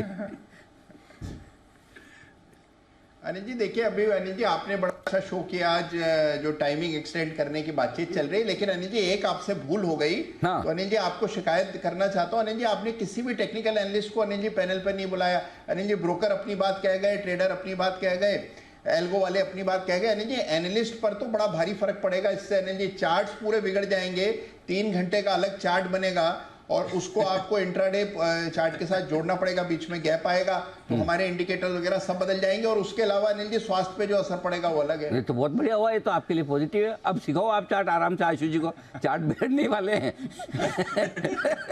इससे गोल्डन चार्ट क्या मिलेगा, आशु जी को सिखा देगा। नहीं लेकिन जोक्स अपार्ट, ये तो बात सही है कि मुश्किलें तो होंगी, काफ़ी कुछ एडजस्टमेंट होंगे, कब कैसे किस तरह से ट्रेड करें, किस तरह से सेटलमेंट करें। और वाकई में जो आपका अपना खुद के लिए समय होता है, डिस्टर्ब तो होगी कि देखो अगर मार्केट खुले ना तो कितना भी करो, थोड़ा बहुत तो आपको आएगा। पूरा 100% ना भी करो तो 25-50% भी अगर आपने टाइम दिया तो भी आप बिजी तो हो ही जाते हैं। 3 घंटे शाम के। बिल्कुल। ओके चलिए बढ़ते आगे। और आज है, अच्छा आशु जी तो हमारे पूरे देश भर में घूमते रहते हैं। मेरे ख्याल से हमारे पैनल में सबसे ज़्यादा देश भर में घूमने वाले आशु जी होंगे, इजीली है ना। तो आशु जी आज है ना वर्ल्ड टूरिज्म डे है, विश्व पर्यटन दिवस। आप वैसे व्यावसायिक पर्यटन में ज़्यादा होते हैं, लेकिन आई एम श्योर जहाँ भी जा रहे होंगे थोड़ा बहुत तो बाकी भी घूम फिर के आते ही होंगे बचे हुए समय में। तो दुबई से आए हैं अभी अंतर्राष्ट्रीय वाले में गए थे। हाँ तो राष्ट्रीय अंतर्राष्ट्रीय पर्यटन में तो आज हम इसी पर आपके लिए कुछ खास डिटेल्स लेकर आ रहे हैं, बता रहे हैं कि भारत में कैसा है सैर सपाटे को लेकर ट्रेंड, और लोगों को किस तरह का ट्रेवल करना पसंद है, इस पर हम ज़्यादा जानकारी लेने की कोशिश करेंगे। हमारे साथ नूपुर है। तो सबसे पहले तो ये बताएं कि नूपुर, भारत में ट्रेवल का, अच्छा नूपुर से मैं 2 सवाल पूछूंगा, दूसरा सवाल ज़्यादा इंटरेस्टिंग है जो मैं बाद में पूछूंगा। पहले ये वाला बताओ कि भारत में इस वक्त ट्रेवल करने का ट्रेंड कैसा है, कहाँ लोग घूमना पसंद कर रहे हैं? बिल्कुल सर, घूमना तो हर तरफ पसंद कर रहे हैं, लेकिन कुछ इंटरेस्टिंग ट्रेंड सामने आए, कैसे ट्रैवलिंग में बदलाव हुए, लोगों को क्या पसंद आ रहा है, ग्रुप्स में ट्रैवल करना पसंद कर रहे हैं या सोलो। तो कुछ डेटा मैं लेके आई हूँ आपके लिए। सबसे पहले आजकल जो लोग हैं वो खुद अपनी तरफ से प्लानिंग करना पसंद कर रहे हैं। 71% लोग जो है वो खुद अपनी बुकिंग करते हैं। सर्वे ये इंडिकेट कर रहा है कि 71% लोग अपनी बुकिंग खुद करना चाहते हैं, अपने ट्रैवल प्लान्स खुद बना रहे हैं। उसमें से 44% लोग ऐसे जो ऑनलाइन प्लेटफॉर्म्स यूज़ करते हैं अपनी बुकिंग के लिए, और जो पहले ट्रैवल टूर एजेंसी से हम बुक करवाते थे अब वो सिर्फ 20% रह गया। तो ऑनलाइन की वजह से, सोशल मीडिया की वजह से अब लोग खुद अपनी बुकिंग करते हैं और अपनी ट्रैवल प्लानिंग करते हैं। इनफैक्ट एक और ट्रेंड सामने आया और ये काफ़ी इंटरेस्टिंग है। सोलो ट्रिप और बैक पैकेजिंग हॉस्टल्स में लोगों को रहना अब ज़्यादा पसंद आ रहा है। पिछले 5 साल में अगर आप देखेंगे तो सोलो ट्रिप्स जो हुई है उसकी बुकिंग में 40% की बढ़ोतरी देखी गई है। तो लोग सोलो ट्रिप करना ज़्यादा पसंद कर रहे हैं, और जो बैक पैकिंग हॉस्टल्स होते हैं, होटल्स होते हैं और हॉस्टल्स, दोनों में ही लोग रहना ज़्यादा पसंद कर रहे हैं। इनफैक्ट ये वाला तो काफ़ी इंटरेस्टिंग है। कोविड के बाद ऐसा देखा गया है कि लोग अपने घरों में जो पेट्स को रखते उनके साथ भी ट्रैवल करना पसंद कर रहे हैं और उनको अपने साथ ले जाना पसंद कर रहे हैं। और काफ़ी सारी होटल्स है जो इन पेट फ्रेंडलीज होती है, ट्रैवल में भी एयरलाइंस भी आजकल ये सुविधा प्रोवाइड करती है। एक डेटा भी सामने आया है जिसमें 2022 में अगर रेलवेज में देखें तो 1.5 लाख पेट्स ने ट्रैवल किया था, जो इस साल 50% से ज़्यादा बढ़ सकता। तो ये भी एक इंटरेस्टिंग ट्रेंड फिलहाल सामने निकल के आ रहा है। डेस्टिनेशन वेडिंग जो हम देखते हैं, उदयपुर, जयपुर, बड़े डेस्टिनेशन पे वेडिंग होती है, उसके चलते भी टूर एंड ट्रैवलिज्म में एक बढ़ोतरी नज़र आ रही है और सेलिब्रिटी का इन्फ्लुएंस यहाँ पे आपको ज़्यादा दिखेगा। इनफैक्ट डोमेस्टिक हो या इंटरनेशनल हो, आज के ज़माने में लोग डोमेस्टिक ट्रैवल ज़्यादा करना पसंद कर रहे हैं। 81% लोग ऐसे हैं जो भारत में घूमना पसंद आज की तारीख में करते हैं। इसमें से 40% लोग ऐसे जो हिल स्टेशन जाना पसंद कर रहे हैं, और 55% लोग दिसंबर से फरवरी के बीच जो है वो अपनी छुट्टियों को स्पेंड करते हैं। और लास्ट में एक और इंटरेस्टिंग ट्रेंड है जहाँ पे लोगों को इको फ्रेंडली जो होटल्स होते हैं वहाँ पे स्टे करना अब ज़्यादा पसंद आ रहा है। ओके, तो ये है आपके लिए घूमने फिरने का ट्रेंड बदलता हुआ इस वक्त आता हुआ। बहुत इंटरेस्टिंग ट्रेंड है, वाह गजब। अब जो मैं पूछने जा रहा हूँ नूपुर को, वो सुमित जी आपके लिए बहुत काम का है, जय के लिए भी काम का है और हिमांशु जी के लिए भी काम का है, वैसे तो आशु जी के लिए भी काम का है, ज़्यादातर लोगों का काम का है कि 2024 में, और ये मैं सवाल इसलिए नूपुर से पूछ रहा हूँ, नूपुर की बहुत एक्सपर्टाइज है इस मामले में। 2024 जो अगला साल शुरू हो रहा है, इसमें आप अपनी छुट्टियों का प्लान कैसे करें? काम तो हो जाएगा, काम की चिंता मत करिए सुमित जी, कोई टेंशन मत लीजिए, छुट्टियों का प्लान कैसे करें नूपुर बताइए। बिल्कुल सर, छुट्टी मिले ना मिले, लेकिन मैं आपको लॉन्ग वीकेंड की लिस्ट बता देती हूँ। 3 दिन वाले अगले साल 6 लॉन्ग वीकेंड आने वाले हैं। वाह, 6? Yes sir. क्या बात है, वाह, ऐसा साल बार बार आए जी। बताइए कब कब? और परमिशन से अगर 1 दिन की छुट्टी मिल गई तो 2 बार ऐसा होगा 4 दिन की आपकी लंबी छुट्टी हो जाएगी। अरे वाह, मतलब क्या मतलब कितने कितने लंबे वीकेंड आ रहे हैं आपके? 6 लॉन्ग वीकेंड और 3 और 9, मतलब 9 लंबे वीकेंड आप मना सकते हैं। हाँ, थोड़ा एडजस्टमेंट करके। वाह गजब। अच्छा बताइए, तो और डिटेल्स भी लेंगे कब कब जाना है, या मतलब बाकी तो खुद का खुद करें? नहीं सर, डेट्स है और स्क्रीन पे बस आती होगी। जनवरी में बड़ा वीकेंड आने वाला है रिपब्लिक डे के आसपास, फिर मार्च में 8 से 10 मार्च के बीच में आप प्लान कर सकते हैं। 23 से 25 मार्च वाला भी जो वीकेंड है वहाँ पर भी आप लॉन्ग वीकेंड मना सकते हैं। तो सबसे ज़्यादा मार्च के महीने में जो क्लोजिंग होती है तब सबसे ज़्यादा लॉन्ग वीकेंड आ रहे हैं, तो आप वहाँ पे छुट्टी ले सकते हैं और अभी से प्लान कर सकते हैं। फिर जून, अगस्त और नवंबर में आपको लॉन्ग वीकेंड आते हुए दिखेंगे। सर एक और इंटरेस्टिंग फैक्ट है, जो 3 दिन वाले लॉन्ग वीकेंड होते हैं वहीं पे सबसे ज़्यादा ट्रैवलिंग होती है, क्योंकि 40% लोग ऐसे जो 3 से 5 दिन की छुट्टी लेकर ही ट्रैवल करना पसंद करते हैं। 7 दिन की छुट्टी वाले 31% लोग हैं, 2 दिन जो ट्रैवल करने वाले लोग हैं वो 21% के, और 2 से 3 हफ्ते जो बड़ी छुट्टी पे जाते हैं, बड़े ट्रिप प्लान करते हैं, वो 9% है। तो जो छोटी लॉन्ग वीकेंड्स आने वाले 6 लॉन्ग वीकेंड्स, उसमें 40% लोग ज़्यादा प्रेफर करेंगे जाना। तो ये है आपके लिए लंबी छुट्टियों वाले वीकेंड्स भी जहाँ पर आप प्लान कर सकते हैं। और अगर आपको किसी की रिक्वायरमेंट हो और ज़रूरत हो तो फिर आप बता दीजिए कब कब काम करना है, उस पर भी हम नूपुर से रिसर्च करवा लेंगे। और अच्छा नूपुर, अगर किसी को छुट्टी लेने के लिए कोई मतलब ऐसा नहीं ले पा रहा है किसी भी वजह से, तो उसके लिए कोई ऐसा क्या ऐसा कहा जाए जिससे कि लंबे वीकेंड के आगे और पीछे छुट्टी मिल जाए, उस पर भी कोई रिसर्च आपकी? मतलब 3 दिन के पहले 1 दिन आगे या 1 दिन पीछे लेना हो, इस पर भी हम कोशिश करेंगे नूपुर आपके सामने कुछ बढ़िया सी रिसर्च लेकर आए। लेकिन फिलहाल ये आपके लिए अगले साल के लिए बहुत बढ़िया प्लानिंग करके दी आपने नूपुर आपने। लेकिन हाँ, प्लानिंग से याद आया, आज हमने सुबह आपसे पूछा भी है क्योंकि वर्ल्ड टूरिज्म डे है, आप जी बिजनेस के एक्सपर्ट्स को किस और डेस्टिनेशन से शो देखना पसंद करें? हाँ, या मैं तो भूल गया, ये सवाल तो पूछा तुमने, तो एक बार हमारे एक्सपर्ट से भी ये सवाल पूछूंगा, जरा वो ट्वीट का आप ग्रेब ले आए कि किस डेस्टिनेशन पर आप चाहते हैं कि हम जाएं और वहाँ से शो करें। करेक्ट, मतलब कोई भी डेस्टिनेशन हो सकती है, प्रिफरेबली इंडिया, नहीं तो इंडिया के बाहर। तो आप भी अपने जवाब लिखें। तो ज़रा एक बार मैं सबसे पूछता हूँ कि सुमित जी कहाँ जाके शो करना चाहिए? अनिल जी, मुझे पहाड़, पानी, ये सब जगह ज़्यादा पसंद है, यानी I am a nature lover. Okay, तो जो भी जगह हम चुने, जैसे ऐसी जगह होनी चाहिए या तो पहाड़ के ऊपर बैठे हो या पानी के बीच में बैठे हो। तो अब आप गोवा भी सिलेक्ट कर सकते हो, इंडिया में सिलेक्ट करना है तो। ओके, और आउट ऑफ इंडिया सिलेक्ट करना है तो जर्मनी कब से ड्यू है? जर्मनी पानी हो ना हो, पहाड़ हो ना हो, चले जाएंगे जर्मनी, चले लेकिन एक जर्मनी तो ट्रिप पूरा कर लेते हैं। ओके, बाकी एक्सपर्ट्स का क्या इरादा है, जरा बताइए। कौन तैयार है अपने जवाब के साथ? जी आशु सर, गोवा। अनिल जी देखिए, मेरी तो एक फेवरेट जगह है गोवा। तो अनिल जी देखिए, ये जर्मनी और ये हम बोले कि जी दुबई करना, इधर करना, ये इम्प्रैक्टिकल बातें हो नहीं सकती है। ट्रैवल और उसके बाद अनिल जी आप इतना हो नहीं कर सकते। तो अनिल जी गोवा में प्रैक्टिकल एक चीज है, ये गेमिंग इंडस्ट्री को जिस तरह से सरकार की नीतियां मार रही है, तो अनिल जी मतलब एक बहुत बड़ा ट्रैवल, जो कसिनो ट्रैवल था या जो गेमिंग इंडस्ट्री का ट्रैवल था, वो खत्म होने वाला है। तो जो लोगों की कंप्लेंट रहती थी कि इससे मतलब कोलेटरल ये डैमेज तो हो रहा है, इसका एक कोलेटरल बेनिफिट मुझे दिख रहा है कि शायद फ्लाइट टिकट थोड़ी सस्ती हो जाए। तो अनिल जी कनेक्टिविटी भी अच्छी है, फ्लाइट टिकट कंट्रोल में आ जाएंगी और Friday Saturday Sunday Anil ji एक दिन काम करके छुट्टी भी हो जाएगी। तो अनिल जी बिल्कुल गोवा एग्जीक्यूट कर दीजिए। आप अनिल जी एग्जीक्यूट, आप अपनी इंटेंट और हाँ बोल दीजिए, एग्जीक्यूशन भी मेरा काम। बिल्कुल, तो कौन सा वीकेंड जाए बस यही डिसाइड करा वो। ये वैसे आशुष ने बात बहुत सही कही है कि खाली आप मतलब डिसाइड कर लो और ये दुबई जर्मनी के चक्कर छोड़ दो।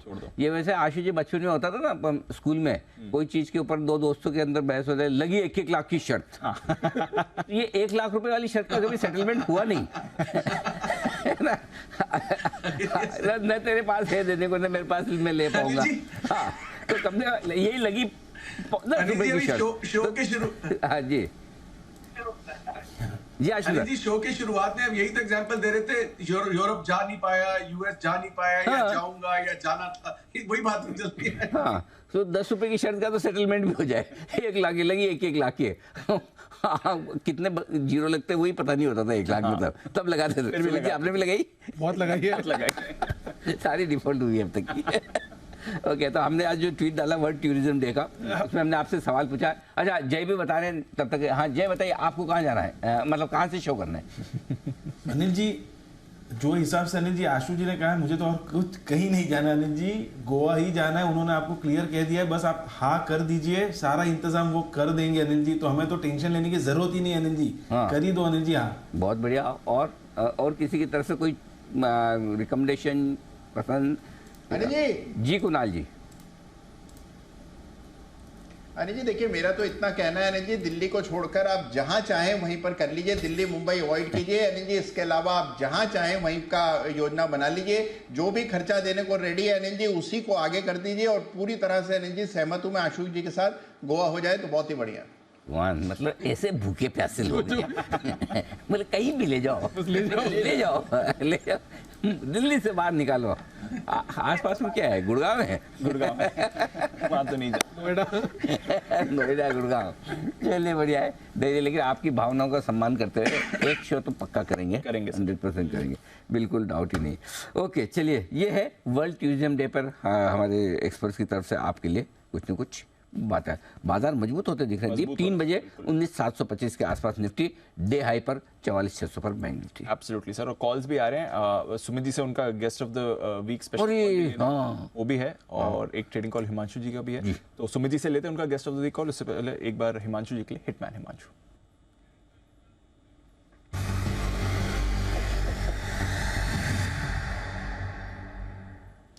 बताएं हिमांशु जी। दीप, जबरदस्त स्ट्रेंथ ऑलरेडी दिखाता हुआ नजर आ रहा है ये काउंटर पॉलीकैप, और आज फिर से इसमें एक फ्रेश ब्रेकआउट है, एक कंसोलिडेशन का ब्रेकआउट है, एक कप एंड हैंडल फॉर्मेशन से स्टॉक निकलता हुआ नजर आ रहा है। तो यहाँ पर बीटीएसटी ट्रेड कैरी करके चलने की सलाह है। 5,360 के आसपास के स्पॉट के लेवल्स हैं, यहाँ पे खरीदारी करेंगे। 5,420, 5,500, ये 2 टारगेट्स मुझे लगता है कल तक ही यहाँ पर आते हुए नजर आ सकते हैं। 5,310, 5,320 इन लेवल्स के नीचे के स्टॉप लॉस के साथ पॉलीकैप रहेगा बीटीएसटी एक ट्रेड जो कि कैरी करके यहाँ पर कल के लिए कैरी किया जा सकता है। ठीक है, ये है आपके लिए बीटीएसटी ट्रेड, खरीदारी करने की राय। पॉलीकैप में 5,320 का लगाना है आपको स्टॉप लॉस, और लगाना है टारगेट 5,420 और 5,500 का। खरीदारी की राय हिमांशु जी की तरफ से। राय आ रही है हमारे guest expert of the week Sumit ji की तरफ से। सुमित जी के लिए स्पेशल बिगुल गेस्ट एक्सपर्ट वाला।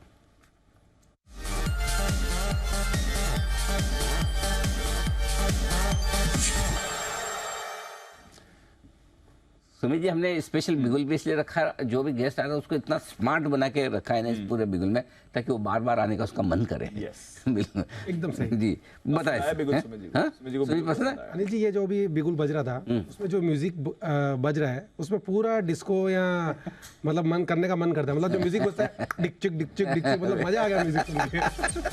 बस देखिए, हाँ म्यूजिक जोरदार है, बिल्कुल बहुत बढ़िया। गाना गाने का मन हो रहा है? नहीं अब दोबारा नहीं। जी सर बताएं। तो अनिल जी, जो स्टॉक अभी रडार पे आया है बाय साइड का स्टॉक है, और ये स्टॉक वो स्टॉक है जो 20 रुपए से मैं कंटिन्यूसली रिकमेंड करते हुए आ रहा हूँ। बैंकिंग स्टॉक है, एकदम लोअर लेवल से हमने इसका शुरुआत किया था। Bank of Maharashtra? नहीं अनिल जी, बैंक ऑफ महाराष्ट्र तो है ही, लेकिन ये जो स्टॉक है ये तब मैं बोल रहा था जब लोग बोलते थे कि इसको कभी बाय नहीं करना, ये मंदी में है, ये स्टॉक कब बड़ा होगा पता नहीं चलेगा। बैंकिंग स्टॉक है, और आशु जी का भी फेवरेट है, जिसमें उन्होंने टैगलाइन भी दी थी कि पहले आईडीएफसी तो बन जाए फिर एचडीएफसी बनेगा। ठीक बात। तो ये बाय का स्टॉक है अनिल जी। स्टॉक का अभी भाव चल रहा है 97 रुपए 10 पैसे। करेक्ट। स्टॉक का नाम है IDFC first bank. IDFC first bank के अंदर मोमेंटम बन रहा है। पिछले 7-8-10 दिनों की गिरावट के बाद ये स्टॉक वापस से ऊपर का मूव अभी रिज्यूम कर रहा है। ये स्टॉक के अंदर यहाँ पे सीएमपी पे खरीदारी करके चलने का सलाह रहेगा। स्टॉक का जो नीचे में चार्ट्स के ऊपर सपोर्ट दिखाई दे रहा है वो 94-95 के पास दिखाई दे रहा है। तो 94 का इसके अंदर नीचे में अभी फ्रेश स्टॉप लॉस बनेगा।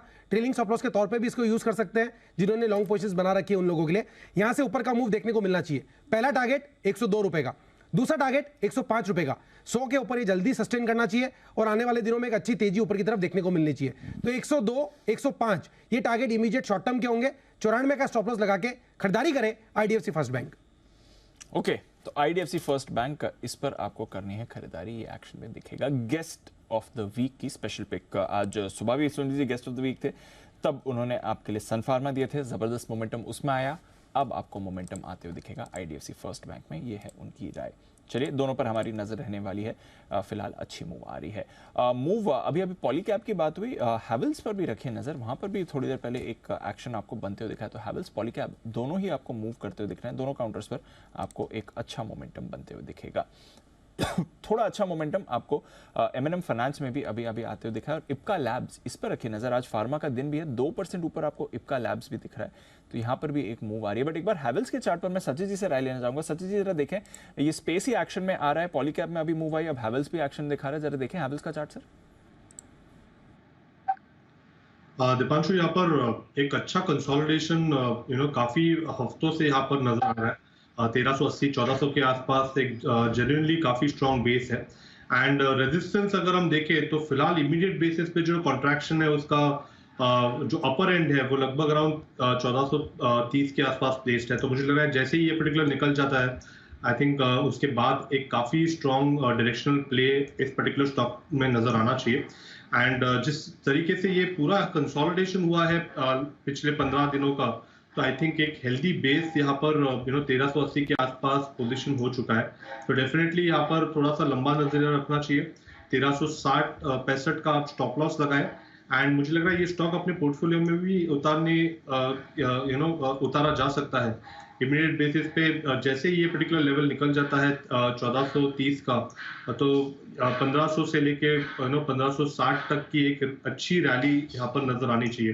तो डेफिनेटली यहाँ पर खरीदारी करने की ही सलाह होगी 1360 के स्टॉप लॉस के साथ। ओके, तो ये है आपके लिए हैवेल्स, यहाँ पर आप रखें नजर, एक्शन में आ सकता है। हैवेल्स पॉलीकैब दोनों पर आपको मूव आ रही है। पीएफसी आरईसी जबरदस्त मोमेंटम में ये दोनों काउंटर्स आए हैं और आज भी आपको कमाल करते हुए दिख रहे हैं। दोनों ही देखिए आपको आज ऊपर दिखेंगे। आज सुबह कुणाल जी ने आरईसी के बारे में भी राय दी थी। कुणाल जी, आरईसी 6% की मूव आ गई, सुबह की कॉल जबरदस्त करिए सर, अपडेट कर दीजिए। और एक बार पीएफसी की चार्ट भी देख लीजिए, सिमिलर मूव दोनों चार्ट्स में आ रही है सर। देखिए, आरईसी में टारगेट हासिल हो चुका है दीपांशु, तो बड़ा ब्रेकआउट हुआ चार्ट पर और लक्ष्य आज इंट्राडे में आता हुआ दिखा। बड़ा जबरदस्त अप ट्रेंड अभी भी चल रहा है। तो दोनों ही चार्ट्स पर, पीएफसी आरईसी दोनों के चार्ट पर फ्रेश ब्रेकआउट आता हुआ दिख रहा है। अगर आप एक ट्रेलिंग स्टॉप लॉस रख करके डिसिप्लिन से ट्रेड कर सकते हैं तो मेरी राय में बाय करके जिन्होंने पोजीशन बना रखी है होल्ड करें। मोमेंटम मुझे लगता है कल भी इन दोनों स्टॉक्स में जारी रहेगा। तो आरईसी पीएफसी दोनों पर होल्ड करने की राय है। ट्रेलिंग स्टॉप लॉस रखकर होल्ड करें। ट्रेलिंग स्टॉप लॉस रखकर होल्ड करिए। यहाँ पर एक मूव आ रही है डिक्सन टेक पर, 4% वाला ब्रेकआउट आ रहा है। हिमांशु जी, डिक्सन टेक सर बढ़िया मोमेंटम है, क्या चल रहा है इस चार्ट में? जबरदस्त ब्रेकआउट है। सुबह शायद आपने कुछ रिपोर्ट इस पर सुन रहा था मैं, कहीं कुछ ब्रोकरेज रिपोर्ट्स रिलीज हुई हैं। टेक्निकली 5100 5120 के ऊपर स्टॉक जैसे ही आज के सेशन में 5120 के ऊपर निकला, यहाँ पर एक fresh breakout, fresh bye trigger होता हुआ नजर आया। अनफॉर्चुनेटली उस वक्त हमारा शो खत्म हो चुका था, इसलिए कोई कवर इसको नहीं कर पाया।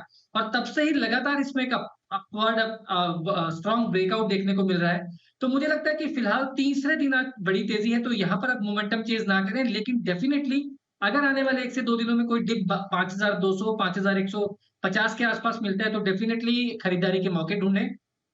मेरा मानना है कि डिक्सन में इस कमिंग सीरीज में 5500 और उसके ऊपर के भी टारगेट्स आते हुए देखने को मिल सकते हैं। ओके, तो 5500 और उसके ऊपर के भी टारगेट्स आपको दिख सकते हैं। तो डिक्सन पर रखे नजर, जबरदस्त मूव में ये काउंटर आपको बनते हुए दिख रहा है। आइए बिगुल जय ठक्कर के लिए जय का जैकपॉट।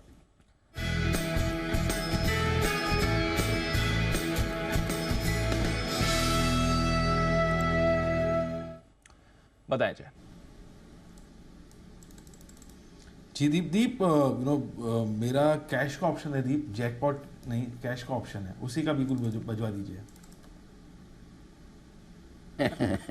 अभी बात हो रही थी जगह बिगुल नहीं बचता तो एक्यूरेसी आती है, अब डबल बिगुल होगा तो क्या होगा? डबल बिगुल का में डेटा कम है, थोड़े से डेटा और इकट्ठे हो जाए उसके बाद हम जाए। मैं तो सोचा था बैकवर्ड इंटीग्रेशन नहीं चलेगा जय, हमारे पास सुविधा कर सकते हैं जी, वैसा भी कर सकते हैं। हाँ, हमारे पास बैकवर्ड इंटीग्रेशन की भी सुविधा है। कोई नहीं जो नहीं, कौन सा वाला चाहिए था? कैश का ऑप्शन, कैश का ऑप्शन जय ठक्कर के।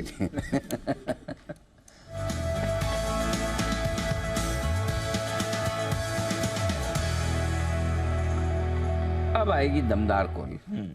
अब दमदार कॉल आएगी, बिगुल भी सही बजाए, आदमी भी सही है और कॉल भी जबरदस्त। बताए sir. Thank you Anil ji, thank you very much. देखिए अनिल जी, मैंने 19,800 का तो कॉल दिया था 5 अक्टूबर की एक्सपायरी का, उसमें तो एक अच्छा मूव देखने मिला, 75 का 98 हो गया। एंड अगर कोई बना रहना चाहता है तो बने रहे उसमें ट्रेलिंग स्टॉप लॉस के साथ, बिल्कुल। बट अब अनिल जी, मैं जो हिसाब से मार्केट में आज एक क्लोज आते हुए देखने मिल रहा है पॉजिटिव टेरिटरी में निफ्टी में, that clearly gives me further comfort कि यहाँ से बाउंस कंटिन्यू रह सकता है। जो मैंने लेवल्स बताया 19,800 850 के, वो रह सकता है। एंड इसमें बैंक निफ्टी में भी आपको पार्टिसिपेशन आते हुए देखने मिलेगा नहीं जी, बिल्कुल, बिकॉज वहाँ पे काफ़ी शॉर्ट्स है। सो ये भी मैं नेक्स्ट वीकली एक्सपायरी का ही सजेस्ट करूँगा।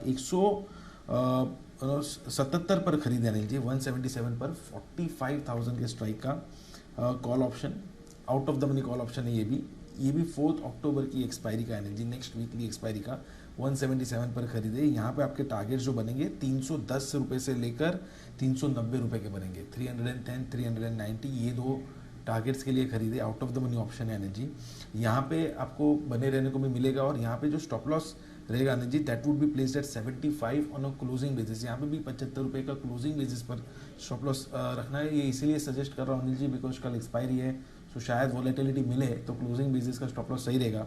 प्रोबेबिलिटी तो अनिल जी यहाँ से बाउंस की है। बट ये अगले हफ्ते की कॉल की आप दे रहे हैं राइट जय, 4 अक्टूबर वाली? बिल्कुल दी, 4 अक्टूबर वाली, बिल्कुल सही।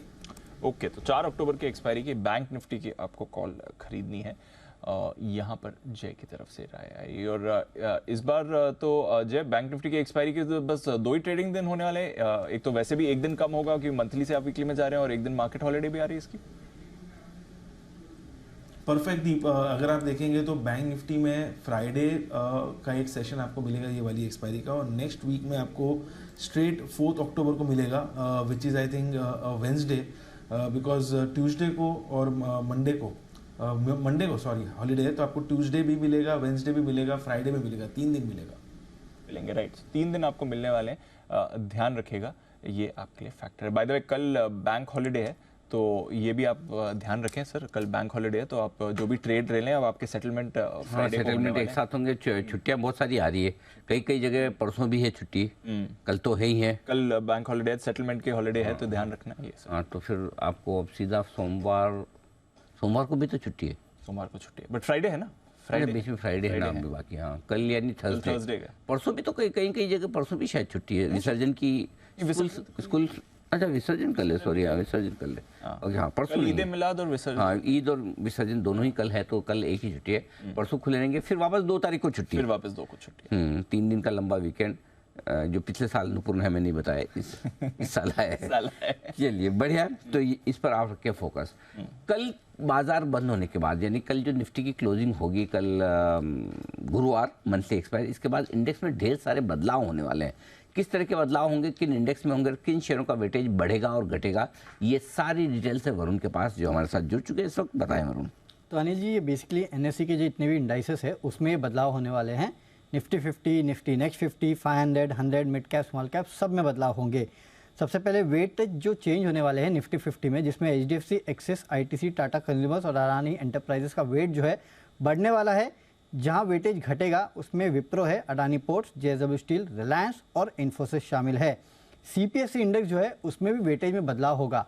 एकमात्र कंपनी जिसके वेटेज में बढ़ोतरी होने वाली है पावर ग्रिड है, बाकी NTPC, ONGC, कोल इंडिया जितनी भी सरकारी कंपनी है उसमें मामूली सा वेट आपको गिरते हुए दिखाई देगा। वहीं बैंक निफ्टी अगर आप देखेंगे तो HDFC बैंक, कोटक, SBI के वेट में बढ़ोतरी होने वाली है। इंडसइंड, एक्सिस, ICICI, BOB और तमाम बाकी जो बैंक्स है उनके वेट्स में थोड़ी बहुत कमी होगी। रियल एस्टेट में आईबुल रियल बाहर हो रहा है, स्वान एनर्जी इंक्लूड हो रहा है, mid small cap IT telecom में इंडस टावर आ रहा है, टाटा टेली बाहर हो रहा है, हाउसिंग में मैक्रोटेक डेवलपर इंक्लूड हो रहा है, आवास बाहर हो रहा है और डिफेंस में जेनटेक जो है इंक्लूड हो रहा है। इसके अलावा काफ़ी सारे और इंडाइसेस में इंक्लूजन एक्सक्लूजन है, लिस्ट काफ़ी लंबी है। लेकिन मैं आपको ये बता देता हूँ कि किन स्टॉक्स में इनफ्लोज या आउटफ्लोज होने वाले हैं।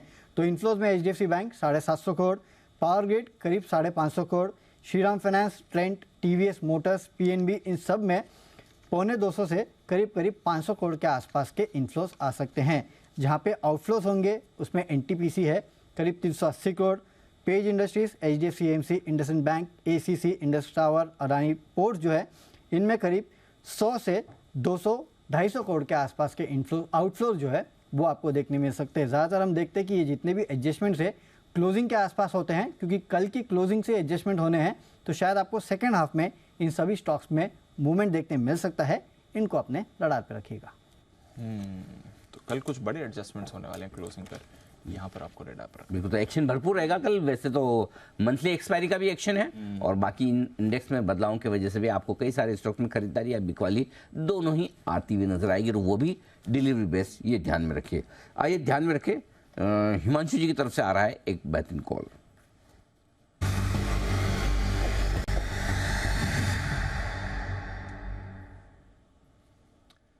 हिमांशु जी बताएं सर। अनिल जी, एक रेंज कॉन्ट्रैक्शन में से ब्रेकआउट होता हुआ नजर आ रहा है GMDC में। एक बड़े ब्रेकआउट के बाद पिछले कुछ दिनों से यहाँ पर एक कंसोलिडेशन था और आज फिर से उसका एक ब्रेकआउट स्टॉक अटेम्प्ट कर रहा है क्लोजिंग बेसिस पर। तो मुझे लगता है कि ये स्टॉक अब की बार 300 रुपए और उसके पार चलने के लिए फिर से एक बार तैयार है। GMDC में खरीदारी करके चलेंगे, इसको BTSC ट्रेड लेकर चलने की सलाह रहेगी। 279 का स्टॉप लॉस लगाना है और 300 से लेकर 305 रुपए तक के टारगेट्स आने वाले 1 से 2 दिनों में GMDC में आते हुए नजर आ सकते हैं। GMDC पर रखिए नजर, 300 से 305 के टारगेट के लिए यहाँ पर आपको मूव बनती हुई दिख रही है। स्टॉक्स पर ये एक्शन रखिए। मिड कैप स्टॉक्स देखिए किस तरह से आपको ऊपर आते हुए दिख रहे हैं। ITI इस पर रखिए नजर, 7% की तेजी आ रही है। एक मिड कैप स्टॉक जो हमारे रेडार पर रहता है, मैप माई इंडिया। सुमित जी एक बार जरा इसका चार्ट देख लीजिए। CE इन्फो सिस्टम्स 6% की बड़ी तेजी आ रही है सर। डेज हाई पर ट्रेड कर रहा है, जबरदस्त एक्शन आया है। हमारा स्पेशल 25 स्टॉक भी है, 100 रुपए से ज्यादा की अप मूव आ जाएगी। क्या चल रहा है सर इस चार्ट में? दिवांशु, ब्रेकआउट है ये स्टॉक के अंदर। स्टॉक में बहुत स्ट्रॉन्ग कैंडल फॉर्म हुई है आज, और पिछले अगस्त के हाई ये स्टॉक अभी लास्ट ऑलमोस्ट 1-1.5 महीने के हाई पे स्टॉक अभी आ चुका है। इनफैक्ट स्टॉक के अंदर वन वे मूव है। मुझे ऐसा लग रहा है कि स्टॉक यहाँ से ऊपर में 1900 का लेवल क्रॉस करने को तैयार है, और अब की बारी ये 2000 का लेवल ऊपर में दिखाएगा। स्टॉक के अंदर पोजिशन होल्ड करें जिन्होंने ले रखा है। कोई भी डिप आता है तो फ्रेश खरीदारी करें, क्योंकि आज का मूव बहुत स्ट्रॉन्ग है। तो CMP पे रिकमेंडेशन नहीं है, लेकिन अगर कोई भी डिप आता है 30-40 रुपए का, तो लोअर लेवल्स पे खरीदारी कर सकते हैं। और ऊपर में 1900 का लेवल जैसे ही टूटेगा तो 1950 से 2000 रुपए तक के लेवल आने वाले दिनों में मैप माई इंडिया में देखने को मिल सकते हैं। पोजीशन होल्ड करें, तेजी और देखने को मिलेगी।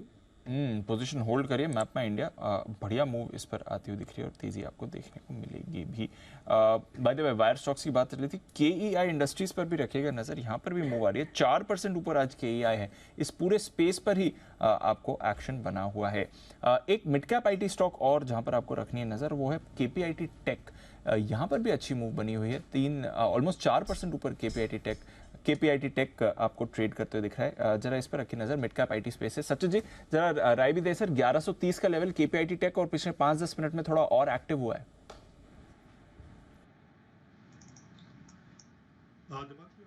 पुल बैक है। इनफैक्ट कल के सत्र में भी एक अच्छी प्राइस रिवर्सल फॉर्मेशन यहाँ पर एग्जिबिट हुई थी।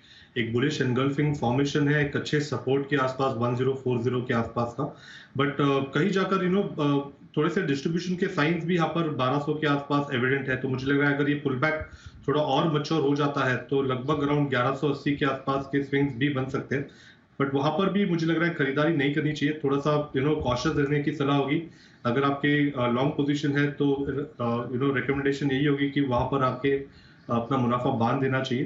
एंड फ्रेश एडिशंस भी मुझे लग रहा है थोड़े से अवॉइड किए जा सकते हैं। स्टॉक मुझे लग रहा है यहाँ से थोड़ा सा और टाइम कंसोलिडेशन दिखा सकता है। ये है आपके लिए KPIT टेक पर आए 4% आज फिर से मजबूत होता दिखा। 4% की मजबूती से ज़्यादा है एक और स्टॉक एप्टस वैल्यू, जहां पर आज सेंट्रम की रिपोर्ट आई थी, ये स्टॉक भी अच्छी मजबूती के साथ डीप ट्रेड करता हुआ दिख रहा है। लगभग 5% की मजबूती इस स्टॉक में भी दिख रही है। होम फर्स्ट और एप्टस वैल्यू दोनों पर अच्छी रिपोर्ट दी थी, 5% की तेजी वहाँ आपको नजर आएगी। आइए बैंक से बेनिफिट, वक्त है आशीष से मुलाकात करने का।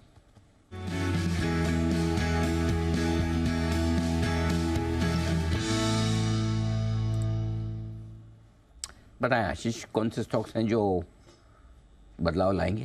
सर बहुत लिस्ट कम हो जाएगी। अभी हमारे पास 6 स्टॉक है फिलहाल बैन में, और 6 में से सिर्फ 2 ही स्टॉक ऐसे हैं जो बने रहेंगे। डेल्टा कॉप 112% के साथ, और इंडिया सीमेंट है करीब 91% के साथ। तो 6 में से ये 2 स्टॉक हैं जो बैन में कल भी आपको मिलेंगे। लेकिन बाकी के अगर आप स्टॉक देखें तो इंडिया बुल्स हाउसिंग फाइनेंस 79.8% है, बलरामपुर चीनी है 79.25%, कैनरा बैंक है करीब 78%, और हिंदुस्तान कॉपर की पोजीशन तो काफ़ी कम हो चुकी हैं, 75% है।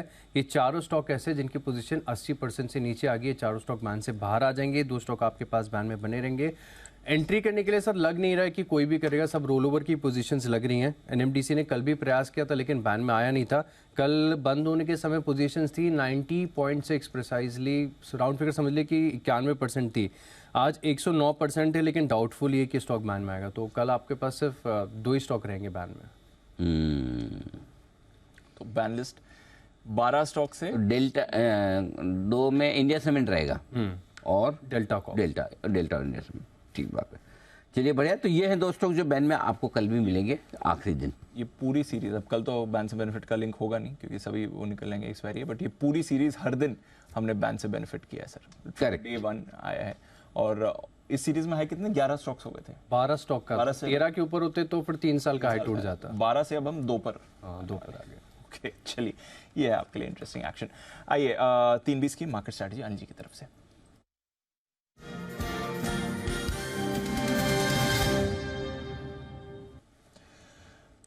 अच्छे मूड में जा रहा है सर। डाउ फ्यूचर्स 85 अंक ऊपर है, 50 अंक ऊपर नैस्डैक फ्यूचर्स है, 15 अंक ऊपर S&P फ्यूचर्स दिख रहा है। यूरोप अच्छे मूड में है, रुपया आपका स्टेबल है, हमारे बाजार भी ठीक दिख रहे हैं। एक्सपायरी से 1 दिन पहले क्या करके जाना है सर, बताइए। दीप, पोजीशन तो तेजी की रख सकते हैं। 19,700 के आसपास बंद होते हुए दिख रहा है, तो ख़राब नहीं है। क्लोजिंग अच्छी ही क्लोजिंग मानी जाएगी। अगर आपको रिस्क लगे तो 19,550 या 19,600 का पुट ऑप्शन खरीद कर आप अपने आप को हेज कर सकते हैं। शॉर्ट हैं तो या तो 19,800 का या 19,900 का कॉल ऑप्शन खरीद कर जरूर हेज करें। नहीं भी करें तो ऐसे में बहुत ज़्यादा फर्क नहीं पड़ता, लेकिन 19,800 का कर लेना ठीक रहेगा।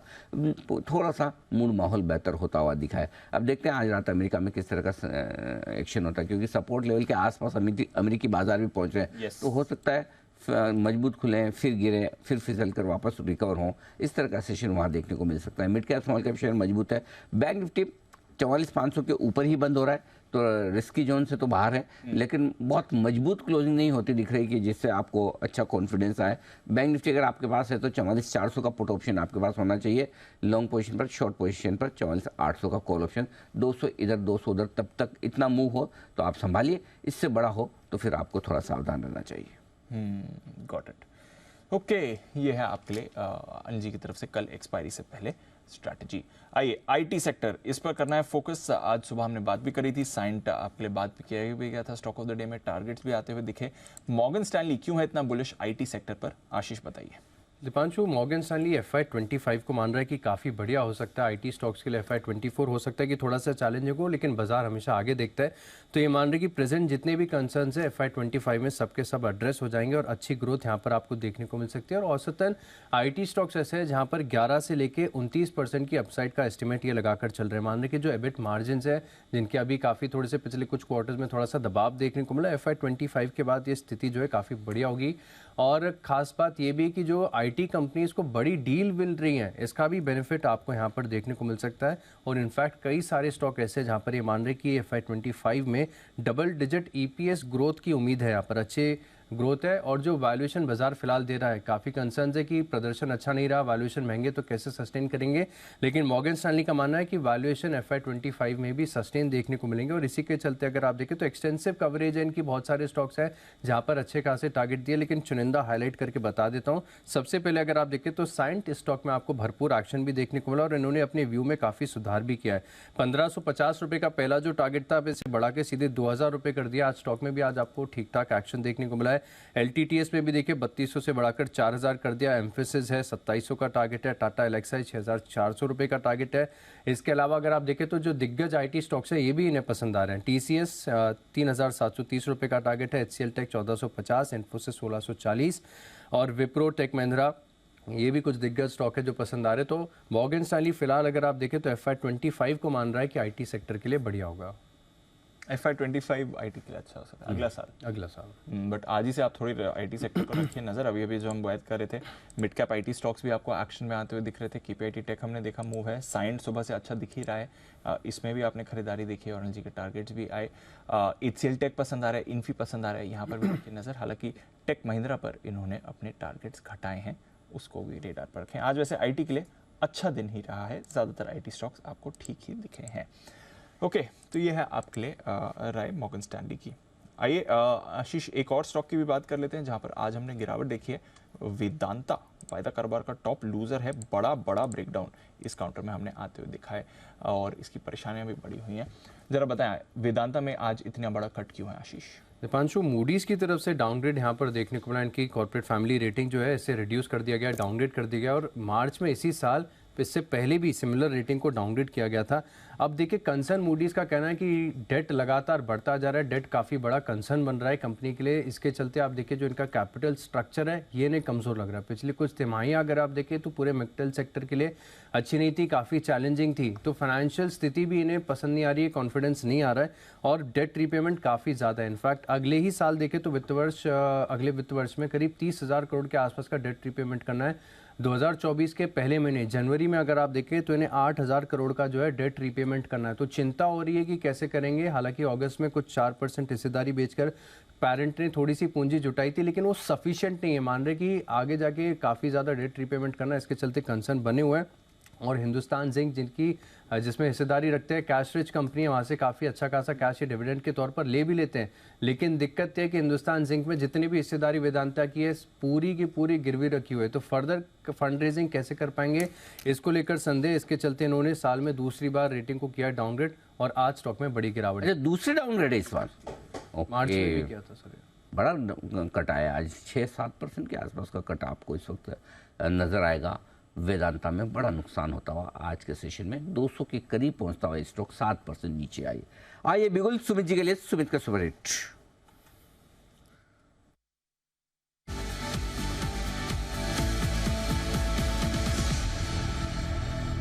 सुमित जी बताएं सर। अनिल जी बाय का स्टॉक ही रडार पे आया है। स्टॉक का अभी भाव चल रहा है 291.20, 291.20 का अभी भाव है। स्टॉक का नाम है कोल इंडिया। कोल इंडिया के अंदर ब्रेकआउट है। स्टॉक कंटिन्यूस तेजी के ट्रेंड के अंदर में है। हर छोटे मोटे डिप के बाद कोल इंडिया में खरीदारी देखने को मिलती है। अभी भी स्टॉक कल के हाई के ऊपर और रिसेंट के हाई के ऊपर ही सस्टेन कर रहा है। कोल इंडिया मेरे को लग रहा है कि इस बारी 300 का लेवल क्रॉस करने को तैयार है। यहाँ पे खरीदारी करें, जिन्होंने ले रखा है वो लोग होल्ड करें। स्टॉक का जो नीचे में चार्ट्स के ऊपर सपोर्ट दिखाई दे रहा है 284, 285 के पास दिखाई दे रहा है। तो 284 का स्टॉप लॉस लगा के कोल इंडिया में यहाँ पे CMB पे खरीदारी करें। ऊपर में जो इसका पहला टारगेट बनेगा वो 298 रुपए का बनेगा। जो दूसरा टारगेट है वो 302 रुपए का है। ये दोनों टारगेट शॉर्ट टर्म के हैं। पोजिशन टारगेट में कोल इंडिया और ऊपर का लेवल दिखाएगा। तो कोल इंडिया में खरीदारी करें 284 के स्टॉप लॉस से 298, 302 के टारगेट्स के लिए। तो ये है आपके लिए कोल इंडिया जहां पर आपको मूव दिख रही है। मेटल सेक्टर से एक स्टॉक बड़ी एक्शन में है, दूसरा स्टॉक आपको बड़ी गिरावट दिखा रहा है। बट रखिए नजर, रोटेशन वाला बाजार आपको दिख रहा है। आइए फिर फाइन क्लोजिंग की तरफ चलते हैं। कल की एक्सपायरी से पहले आज बाजार स्टेबल रहे। लगातार तीसरा ऐसा दिन है जब कमजोर ग्लोबल संकेतों के बीच हमारे बाजार आपको स्टेबिलिटी दिखा रहे हैं। इनफैक्ट आज तो बढ़िया रिकवरी आई है। डेज हाई पर निफ्टी बंद हो रहा है। बैंक निफ्टी भी अपनी सारी लॉसेस गवाकर एकदम फ्लैट बंद होने की तैयारी में है। 1% ऊपर आपका स्मॉल कैप इंडेक्स है, 0.1% ऊपर आपका मिड कैप इंडेक्स है। तो बढ़िया मूव आई है भारतीय बाजारों के लिए। टॉप गेनर्स L&T 1.5% ऊपर, ITC अच्छी खरीदारी इस पर, कोल इंडिया जैसी सुमित जी बात करें 1.5% ऊपर, ये भी सिप्ला अच्छी खरीदारी रही है। सुबह से LTI माइंट्री एक्टिव है, मारुति में हमने अच्छा एक्शन देखा है। रिलायंस इंडस्ट्रीज आपके लिए 1.1% ऊपर है, अच्छा सहारा इसने निफ्टी को दिया है। HUL की तरफ से भी आपने खरीदारी आती हुई देखी है।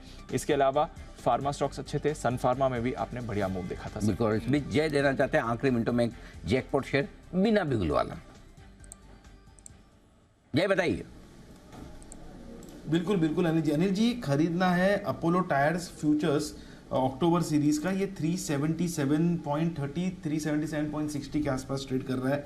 इसको खरीदने की सलाह है। यहाँ पे आपको स्टॉप लॉस प्लेस करना होगा 371.60 एंड टारगेट्स अनिल जी जो ऊपर है इसके निकल कर आ रहे हैं। The first target will be 386.80 and दूसरा टारगेट अनिल जी बन रहा है 391.50। ओके, सब लिख लिए सर, चिंता न करें। 371.60 के स्टॉप लॉस के साथ अक्टूबर महीने का फ्यूचर खरीदे। 386.80 पहला टारगेट है, 391.50 दूसरा टारगेट है। ये जय की राय। और अगर ये भी सुबह सुबह खुलते अगर टारगेट हिट हो गया तो फिर बिल्कुल मजा आऊंगा नहीं मैं। आज भी सुबह वाला ऐसा ही हुआ। एस्कॉर्ट्स दिन के दिन में टारगेट आ गए और अगर कल ओपनिंग शो में इसके टारगेट आ गए दीप तो फिर अपन जय का बिल्कुल ही कैंसिल कर देंगे। जी बट अपोलो टायर्स पर रखिएगा नजर। सुमित जी ने पसंद किया था कोल इंडिया, यहाँ पर भी आपको अच्छी मूव आती हुई दिखी है। कुछ और काउंटर्स जहाँ पर आपने एक्शन देखा है, वायदा कारोबार की तरफ आइए। जबरदस्त मूव आपको कई सारे स्टॉक्स ने दिखाई थी, बड़ी तेजी बनी है। पीएफसी आरईसी में 6-6.5% का बड़ा उछाल आया है। मनापुरम 5% ऊपर था। पॉलीकैब यहाँ पर अच्छा एक्शन बनाया। हैवेल्स, केया इंडस्ट्रीज अच्छे दिख रहे थे। ग्रैन्यूल्स जो बैंड से बाहर आया इसमें बड़ी खरीदारी थी। डिक्सन टेक, एस्कॉर्ट्स, बलरामपुर चीनी, लॉरस लैब्स, हिंदुस्तान कॉपर जिसकी आशु जी अभी बात कर रहे थे, कल शायद बैन में भी ना हो, और बिंदु pharma, PNB, Ipca, Lupin, IDFC first, BHEL, Godrej consumer यहाँ पर भी अच्छी मूव रही। गिरावट वेदांता 7% का कट मूडीज के डाउनग्रेड के बाद। गुजरात गैस में 3% का प्रेशर था। आईओसी, एचपी, बीपी पर आपने गिरावट देखी है। सेल कमजोर रहा। वोडाफोन आइडिया थोड़ा गिरा है आज। ग्रासिम, ट्रेंड और कॉनकॉर में भी वीकनेस देखी है। बट अनिल जी, पिछले 3 दिनों का बेस्ट डे रहा है भारतीय बाजार के लिए। अगर आप क्वालिटी वाइज मूव देखें, डेज हाई पर आप बंद हो रहे हैं एक्सपायरी से पहले। ग्लोबल मार्केट्स ठीक दिख रहे हैं और ब्रॉडर मार्केट सर जबरदस्त मूव। मिड और स्मॉल कैप दोनों में आज अच्छी मूव आई है। इंडेक्स को सिग्निफिकेंटली आउट परफॉर्म किया है सर। बहुत बढ़िया रहा है आज का सेशन उस लिहाज से कि आपके 4 इंडेक्स हरे निशान में बंद हुए हैं, जिसमें Nifty Sensex mid cap small cap है। बैंक निफ्टी हल्के से लाल निशान में 20 पॉइंट नीचे, लेकिन ओवरऑल अच्छा रहा बाजार का हाल आज के सेशन में, इसमें कोई डाउट नहीं। बाजार बंद होने के बाद के एक्शन पर करते हैं फोकस। पाम तेल के बारे में आपने खूब सुना है, लेकिन क्या आप जानते हैं कि ये पाम तेल बनता कैसे, खेती कहाँ होती है, कैसे होती है, ज़्यादा कहाँ होती है? तो पाम की यही सारी कहानी बताने के लिए इस बार हम पहुँच चुके हैं मलेशिया। जी हाँ, मलेशिया फेमस है पाम की खेती के लिए। तो मलेशिया के खेत से आपकी प्लेट तक पाम तेल कैसे पहुंचता है, इस पर देखिए एक ग्राउंड रिपोर्ट। शुक्रवार शाम 4:26 पर, यानी कि आज नहीं, कल नहीं, परसों शाम को 4:30 बजे। लेकिन मैं अभी इसलिए बता रहा हूँ, अभी से हम आपको दिखाने वाले हैं झलक। मलेशिया की पाम की खेत से आपकी प्लेट तक कैसी है पाम तेल की जर्नी, जी बिजनेस बताएगा इसकी पूरी कहानी। देखिए शुक्रवार शाम 4:30 बजे मलेशिया से पाम तेल पर अब तक की सबसे बड़ी ग्राउंड रिपोर्ट। बहुत ही बढ़िया ये ग्राउंड रिपोर्ट, जहां पर आपको पूरे देखने समझने को मिलेंगे कि किस तरह से पाम तेल खेत से लेकर आप तक पहुंचता है, किस तरह से ये इंडस्ट्री कारोबार करती है। मिस मत कीजिएगा, ये ज्ञानवर्धक शो मलेशिया से मृत्युंजय लेकर आएंगे आपको। आइए आज के शोज पर करते हैं फोकस। भारत में कैंसर को लेकर लेसेंट की तरफ से एक रिपोर्ट आई है, चौंकाने वाली है। और ये उनका ये मानना है कि महिलाओं में कैंसर से होने वाली करीब 69 लाख मौतों को स्क्रीनिंग के जरिए टाला जा सकता था। यानी कि अगर पहले पता चल जाता तो इतने 70 लाख महिलाओं की मौत को बचाया जा सकता था। लेकिन हेल्थ के प्रति महिलाओं में जागरूकता नहीं होने की कमी से ऐसा होता है। शाम 6 बजे इसी पर होगी हमारी आज विशेष चर्चा, महिलाओं में कैंसर सोच में अंतर। ये हमारी विशेष चर्चा, और इस विशेष चर्चा में साथ देंगे एक्सपर्ट्स, और हम मुलाकात करेंगे doctor Ramesh Sareen, surgical oncologist, Indraprastha Apollo hospital, doctor Uma Dangi, consultant medical oncologist Fortis, doctor Bharat Patodia, senior oncologist. इन तीनों से करेंगे हम आज मुलाकात शाम 6 बजे। देखिएगा ये शो ज़रूर। उसके बाद आईआईटी कानपुर की एक ताज़ा स्टडी यूपीआई इस्तेमाल करने वालों को चौंका देगी। स्टडी ये बता रही कि 2021 से लेकर 2023 के बीच हर दूसरा फाइनेंशियल फ्रॉड यूपीआई से जुड़ा हुआ है। सोचिए, दुनिया में अपनी तकनीक का डंका बजाने वाली यूपीआई में ऐसी क्या कमी कि इतने फ्रॉड हो रहे हैं? दिक्कत यूपीआई में है या फिर इस्तेमाल करने वाले आप और हमारे जैसे लोग लापरवाह ज़्यादा है? इसी पर हम बहुत ही इंपॉर्टेंट मुद्दा है इंडिया 360 डिग्री हमारी कवर स्टोरी होगी आज इस बुलेटिन की। यूपीआई फ्रॉड की बाढ़ आई, ये आज देखिएगा और समझिएगा ज़रूर कि ऐसा क्यों हो रहा है।